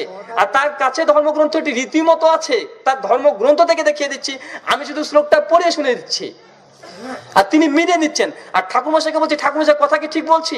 ধর্মগ্রন্থ কি মিলছে? তুমি বাবা ঠিক মিলছে তো, আচ্ছা তাহলে কি আর অপেক্ষা কেন? মহাম্মাদ ইতি খ্যাত, মহাম্মাদ ইতি খ্যাত, মহাম্মাদ ইতি, ইতি কখন ব্যবহার করি? চিঠি যখন লিখি মিডিল ইতি দিই নাকি? মানে শেষ, শেষ ইতি যখন লিখি তারপরে কিছু লিখবো মাথায় থাকে না, লেখে মানুষ, মানে ইতির পরে কিছু থাকে না। মহাম্মাদ ইতি খ্যাত, মহাম্মাদ সর্বশেষ ঋষি, মোহাম্মদ সর্বশেষ ঋষি, তারপরে কেউ আসবে না। আল্লাহ বলছেন পবিত্র কোরআন সূরা আহজাব সূরা নম্বর 33 আয়াত নম্বর 40, মা কানা মুহাম্মাদুন আবা আহাদিল মিন রিজালিকুম ওয়ালাকিন রাসূলুল্লাহ ওয়া খাতাবিন নাবিয়িন ওয়া কানা আলা বিকুল্লি শাইইন আলিমা। মুহাম্মদ সাল্লাল্লাহু আলাইহি সাল্লাম তোমাদের মধ্যে কোনো পুরুষের পিতা নন, বরং তিনি আল্লাহর রাসূল এবং সর্বশেষ নবী। আল্লাহ বলছেন একই কথা, আর কি দরকার, আর কি প্রয়োজন? ঠাকুরমশাই সমস্ত কিছু শোনার পরে তিনি মেনে নিচ্ছেন, দেখছেন, বুঝছেন, সর্বশেষ একটি কথা বলছেন যে রাহুল ভাই সমস্ত কিছু বুঝলাম, তো আমাদের হিন্দুদের মধ্যে এত বড় বড় স্কলার আছে, রাজা রামমোহন রায়, স্বামী দয়ানন্দ সরস্বতী, স্বামী বিবেকানন্দ, এত বড় বড় স্কলার আছে, তারা কি এইসব শ্লোকগুলি পড়েনি? এত বড় পণ্ডিত, আমরা পূর্বপুরুষদের এগুলো ধরে করে আসছি, এগুলো কি সবই ভুল? বুঝতে পেরেছেন কি বলেছে? আপনি যে কথা বলেন, আমরা মুসলিমরা বলেন না, এ বাপদাদা ধর্ম আমল থেকে করে আসছি, ফরজ নামাজের শেষে সম্মিলিত মুনাজাত, আর আজকে হুজুর এসে বলছে করা যাবে না, এটা বিদআত, করলে নাকি জাহান্নামে যাবে। তো তিনি আমাকে ওই কথাই বলছেন যে রাহুল ভাই এতদিন ধরে আমি করে আসছি, এত বড় বড় আলেম ওলামা মানে তাদের ধর্মের পণ্ডিত আছে, মাসায় কাছে, তারা কোনোদিন আজ পর্যন্ত জানতে পারলো না এই কথাগুলো আছে, তো ঠিকই দেখছি, তো এটা কি সম্ভব? আমি ঠাকুরমশাইকে বললাম, ঠাকুরমশাই ওইসব ব্যক্তির কথা শুনবেন না, ধর্মগ্রন্থ বলছে সেটা শুনবেন। ধর্মগ্রন্থকে দিয়ে কি ওইসব মহাত্মা মহাপুরুষদেরকে বিশ্লেষণ করবেন, না ওইসব ব্যক্তিদের ধর্মগ্রন্থকে বিশ্লেষণ করবেন? কোনটা? আমাদের দাবি হচ্ছে এটা যে ধর্মগ্রন্থ দিয়ে সমগ্র মানুষকে আমরা কি মেপে দেখবো কে ঠিক বলছে কি ভুল বলছে। একই কথা বলছে শ্রীমদ্ ভাগবত গীতা অধ্যায় নম্বর 16 শ্লোক নম্বর 23 এবং 24, ইয়া শাস্ত্র বিধিমুৎ সৃজবর্ততে কাম করোত না সুখম না সিদ্ধাম না বনোতি না পরম গতিম। হে অর্জুন, যারা ধর্মগ্রন্থ ছেড়ে দিয়ে নিজের খেয়াল খুশির অনুসরণ করে, যজ্ঞ করে, পুজো করে, অর্চনা করে, না সুখম না সিদ্ধাম না বনোতি না পরম গতিম, সে কখনো সুখ লাভ করতে পারে না, কখনো স্বর্গ রাজ্যে প্রবেশ করতে পারে না। স্বর্গ রাজ্যে প্রবেশ মানে জান্নাতে যেতে পারে না। অর্থাৎ ধর্মগ্রন্থ বাদ দিয়ে আপনি যদি নিজের ইচ্ছা খেয়াল খুশি অনুসারে যজ্ঞ করেন, পুজো করেন, অর্চনা করেন, আপনি কখনো জান্নাতে যেতে পারবেন না, আপনার ধর্মগ্রন্থ বলছে। সর্বশেষ ঠাকুরমশাই সেদিন চলে গেলাম, একদিন ফোন করে তিনি আমাকে বলছেন যে রাহুল ভাই একটা জিনিস মনে করবেন না। তো কি? যে আপনি আমাকে ফোনও করবেন না আর কোনোদিন মন্দিরে আসবেন না। আমি বুঝতে পারলাম না যে হঠাৎ এই কথা বলছে কেন, ভালো সম্পর্ক আমার সঙ্গে। তিনি বলছেন না বাবা আসবেন। আমি ঠাকুরমশাই ঠিক আছে, আর কোনদিন যাবো না, ফোনও করবো না। তো ঠাকুরমশাই একটা প্রশ্ন ছিল, শেষ প্রশ্ন। তো আচ্ছা কি বলুন, তো আমাকে না আসতে বলার কারণ কি? তিনি বলছেন রাহুল ভাই, আপনার সঙ্গে যখন আমি কথা বলি বা আলোচনা করি তখন আমার ঈশ্বরের প্রতি আমার ভক্তি উঠে যায়। কি বুঝলেন? তিনি বলছেন পরিষ্কার ভাবে যে আপনার সঙ্গে যখন আমি আলোচনা করি তখন আমার ঈশ্বরের প্রতি ভক্তি উঠে যায়। মানে তিনি বুঝতে পারছেন যে আসলে আমি যে কথাগুলো বলছি সেটা মানে অস্বীকার করার কিছু নেই, কিন্তু যেহেতু তিনি দীর্ঘদিন ধরে কোর্স করে আসছেন, বাপদাদা পূর্ব পুরুষ থেকে করে আসছেন, তাই তিনি ছাড়তে চাইছেন না। ভাই এই ব্যক্তির পরিণাম কি হবে? সত্য বিমুখ, সত্য জানার পরে অস্বীকার অমান্য করছে। এই ব্যক্তির পরিণাম যেমন পরিণাম। আমি ঠাকুরমশাইকে সেদিনকে বললাম, আচ্ছা ঠাকুরমশাই ঠিক আছে, আপনাদের আমাদের কাজ ছিল ফাজাক্কিরিন মানতা মুজাক্কিলাস তালাহিম বিমুসাইতির। আমাদের কাজ হচ্ছে শুধুমাত্র কি প্রচার করা, আমাদের কাজ শুধুমাত্র প্রচারই করা। আমাদেরকে আল্লাহ সুবহানাহু ওয়া তাআলা কোন নবী রাসূলকে দারোগা রূপে প্রেরণ করেননি। দারোগা মানে জোরপূর্বক নিয়ে আসতে হবে তাদের কাজ, কিন্তু আমরা তো দারোগা নয়, তা আমাদের এমন ঠিক কাজ নয়। আমি শুধুমাত্র বললাম যে ঠাকুরমশাই আমার কর্তব্য ছিল এটাই যে কালেমা লা ইলাহা ইল্লাল্লাহ ওয়া আন্না মুহাম্মাদুর রাসূলুল্লাহ সাল্লাল্লাহু আলাইহি সাল্লাম, এই দাওয়াতটা আপনার কাছে পৌঁছে দেওয়া। আমি আজকে পৌঁছে দিলাম। কিয়ামতের মাঠে আপনি আমাকে কখনো বলতে পারবেন না যে আমাকে কেউ দাওয়াত দেয়নি আর আমার কলারটা ধরতে পারবেন না। আমি দায়িত্ব মুক্ত, আলহামদুলিল্লাহ। ছিল যে আমি তুলনামূলক ধর্ম নিয়ে কিছু পড়াশোনা করি এবং আপনার একটা ভিডিও পোস্ট করেছিলাম এই হিন্দু ধর্মগ্রন্থ নিয়ে, যে ওই যে ভবিষ্য পুরাণের যে শ্লোক এত স্প্লিন্টার মৃত্যু সমান্যতাহা, এটা তো কিছু হিন্দু ভাই বলছে যে এটা আমরা টোটালি মিথ্যাচার করেছি। আচ্ছা আচ্ছা, এখানে এমন কিছুই নাই তাদের দাবি। জি। হ্যাঁ, তারপর জাকির নায়কের ভিডিওটা দিলাম, তারা বলছে এখানেও তিনিও মিথ্যাচার করেছেন, মানে এরকম অবস্থা। এক্ষেত্রে জি, জি। আমরা তাদের জবাব কিভাবে দিতে পারি? ওকে, শুক্রিয়া এই প্রশ্ন যেহেতু আমাকে উদ্দেশ্য। রামনাথ ভাই, আপনার যে প্রশ্ন যে ভবিষ্য পুরাণ বা হিন্দু সনাতন জি। শাস্ত্রের মধ্যে মোহাম্মদ সাল্লাল্লাহু আলাইহি ওয়াসাল্লাম প্রসঙ্গে মুসলিমরা যে সব রেফারেন্স গুলো ব্যবহার করে এবং বলে যে হিন্দু ধর্মে মোহাম্মদ সাল্লাল্লাহু আলাইহি ওয়াসাল্লামের কথা লেখা আছে, তো অনেক মানে যারা হিন্দু আছে তারা বলছে এটা নাকি আমাদের মিথ্যাচার। আসলে এটা আমাদের কোনো মিথ্যাচার নাই, কেননা এইসব হিন্দু সনাতন শাস্ত্র গবেষণা করে ডক্টর জাকির নায়েক এগুলো বের করেনি। ডক্টর জাকির নায়েক এবং মুসলিম যারা স্কলার আছে বা দায়ী আছে যারা এইসব তথ্যগুলো ব্যবহার করে, এটা মূলত হিন্দুদেরই গবেষণা। জি এই বিষয়টা প্রথম প্রকাশ করেছিল বেদ প্রকাশ উপাধ্যায়, একজন সংস্কৃত জি বিশেষজ্ঞ। তিনি বেদ এবং কোরআন, বেদ এবং পুরাণের মধ্যে মোহাম্মদ সাল্লাল্লাহু আলাইহি ওয়াসাল্লামের উপরে তিনি একটা বই রচনা করেছেন।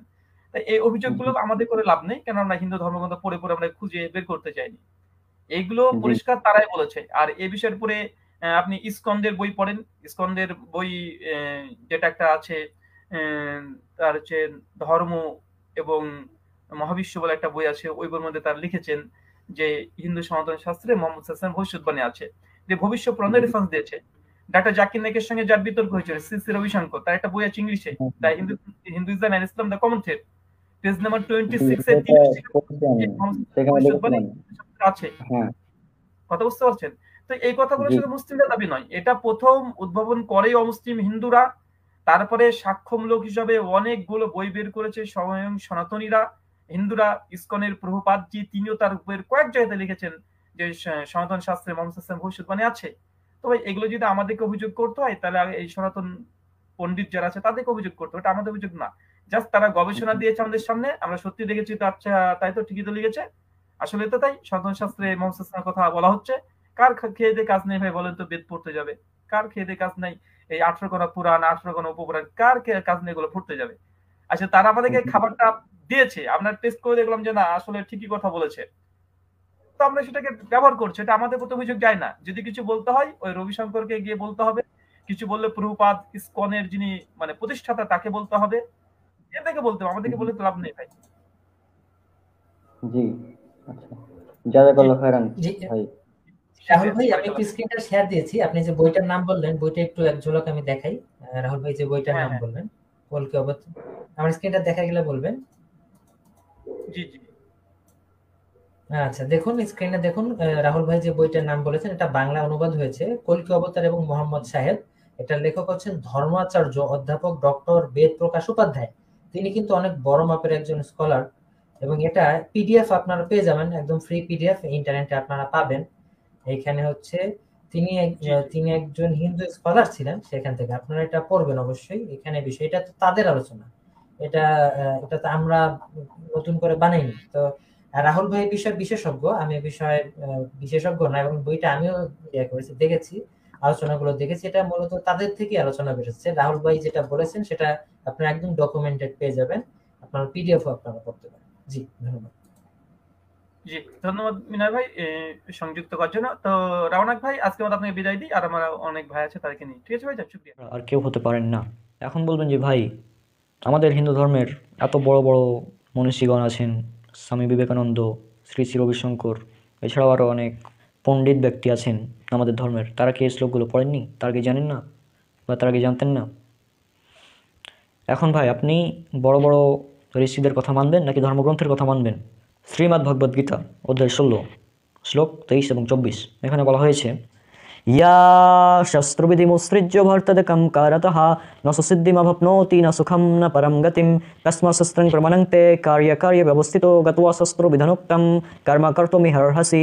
হে অর্জুন, যারা ধর্মগ্রন্থকে বাদ দিয়ে নিজের খেয়াল খুশির অনুসরণ করে তারা কখনো স্বর্গরাজ্যে প্রবেশ করতে পারবে না, অর্থাৎ তারা কখনো জান্নাত পাবে না, তারা কখনো সুখ পাবে না, তারা কখনো স্বর্গরাজ্যে প্রবেশ করতে পারবে না। আপনার ধর্মগ্রন্থ বলছে কল্কি অবতার অর্থাৎ সর্বশেষ ঋষি তিনি হচ্ছেন মোহাম্মদ সাল্লাল্লাহু আলাইহি সাল্লাম, কিন্তু এখন আপনি যদি না মানেন, নিজের খেয়াল খুশির অনুসরণ করেন, তাহলে আপনি জান্নাতে প্রবেশ করতে পারবেন না, স্বর্গরাজ্যে যেতে পারবেন না। যদি স্বর্গরাজ্যে যেতে হয়, আপনাকে জান্নাতে প্রবেশ করতে হয়, তাহলে আপনাকে মানতে হবে সর্বশেষ এবং চূড়ান্ত নবী মোহাম্মদ সাল্লাল্লাহু আলাইহি সাল্লামকে, এবং সর্বশেষ এবং চূড়ান্ত আসমানি কিতাব পবিত্র কোরআন। এখন আমি আজকের ভিডিওতে একদম ক্লিয়ারভাবে বলেছি সব কিছু, যে যতগুলো ভবিষ্যৎবাণী ছিল প্রায় সবগুলো বলারই চেষ্টা করেছি, এছাড়াও আরও অনেক ভবিষ্যৎবাণী থাকতেও পারে। আমার আজ পর্যন্ত পড়াশোনায় যেটি পেয়েছি সেটি আমি উল্লেখ করলাম। এখন যদি আপনি দেখেও না দেখার ভান করেন, অর্থাৎ আপনি দেখলেন, শুনলেন, শুনেও শুনলেন না, দেখেও দেখলেন না, বুঝেও বুঝলেন না। আল্লাহ পবিত্র কোরআনে বলেছেন, সূরা বাকারা সূরা নম্বর 2 আয়াত নম্বর 18, সূরা আরাফ সূরা নম্বর 7 আয়াত নম্বর 179 এবং আয়াত নম্বর 195, এবং সূরা বাকারা সূরা নম্বর 2 আয়াত নম্বর 171, এছাড়াও বিভিন্ন জায়গায় বলেছেন যে এমন কিছু মানুষ আছে যাদের চোখ আছে কিন্তু তারা দেখে না, যাদের কান আছে কিন্তু তারা শোনে না, তাদের অন্তর আছে কিন্তু তা দ্বারা তারা চিন্তাভাবনা করে না বা বুঝে না। একই ধরনের কথা বলা হয়েছে বাইবেলে, উল্লেখ করা আছে গসপেল অফ ম্যাথিউ অধ্যায় 13 অনুচ্ছেদ 13, বলা হয়েছে এমন কিছু মানুষ আছে যারা দেখেও দেখে না, শুনেও শোনে না। একই ধরনের কথা বলা হয়েছে ঋগ্বেদে 10ম মণ্ডল সূক্ত 71 মন্ত্র নম্বর 4, বলা হয়েছে কিছু মানুষ আছে যারা দেখেও দেখে না, শুনেও শোনে না। তাহলে আপনারা দেখলেন, শুনলেন, এরপর যদি না শোনার ভান করেন, তাহলে আমার আর কোনো দায়িত্ব নেই। আমার দায়িত্ব ছিল আপনাদের নিকট সত্যটা তুলে ধরা। আল্লাহ পবিত্র কোরআনে বলেছেন, সূরা নাহল সূরা নম্বর 16 আয়াত নম্বর 82, অতঃপর যদি তারা মুখ ফিরিয়ে নেয়, তাহলে তোমার দায়িত্ব তো কেবল সুস্পষ্টভাবে পৌঁছে দেওয়া। আমাদের দায়িত্ব সুস্পষ্টভাবে দাওয়াত পৌঁছে দেওয়া, আমরা সেটাই করছি। এখন আপনি দাওয়াত অ্যাকসেপ্ট করবেন কি না করবেন সেটা আপনার ব্যাপার। তাহলে আশা করি আজকের ভিডিও আপনাদের ভালো লেগেছে, এবং আজকের ভিডিওটি অনেক লম্বা হয়ে গেছে, তারপরেও যারা ধৈর্য সহকারে সম্পূর্ণ ভিডিও দেখেছেন তাদেরকে আল্লাহ উত্তম প্রতিদান দান করুক, এবং আপনারা আমার জন্য অনেক অনেক দোয়া করবেন। ইনশাআল্লাহ দেখা হবে পরবর্তী কোনো ভিডিওতে। ততক্ষণ আল্লাহ সুবহানাহু ওয়া তাআলা সবাইকে শান্তিতে রাখুন। আসসালামু আলাইকুম ওয়া রাহমাতুল্লাহি ওয়া বারাকাতুহু।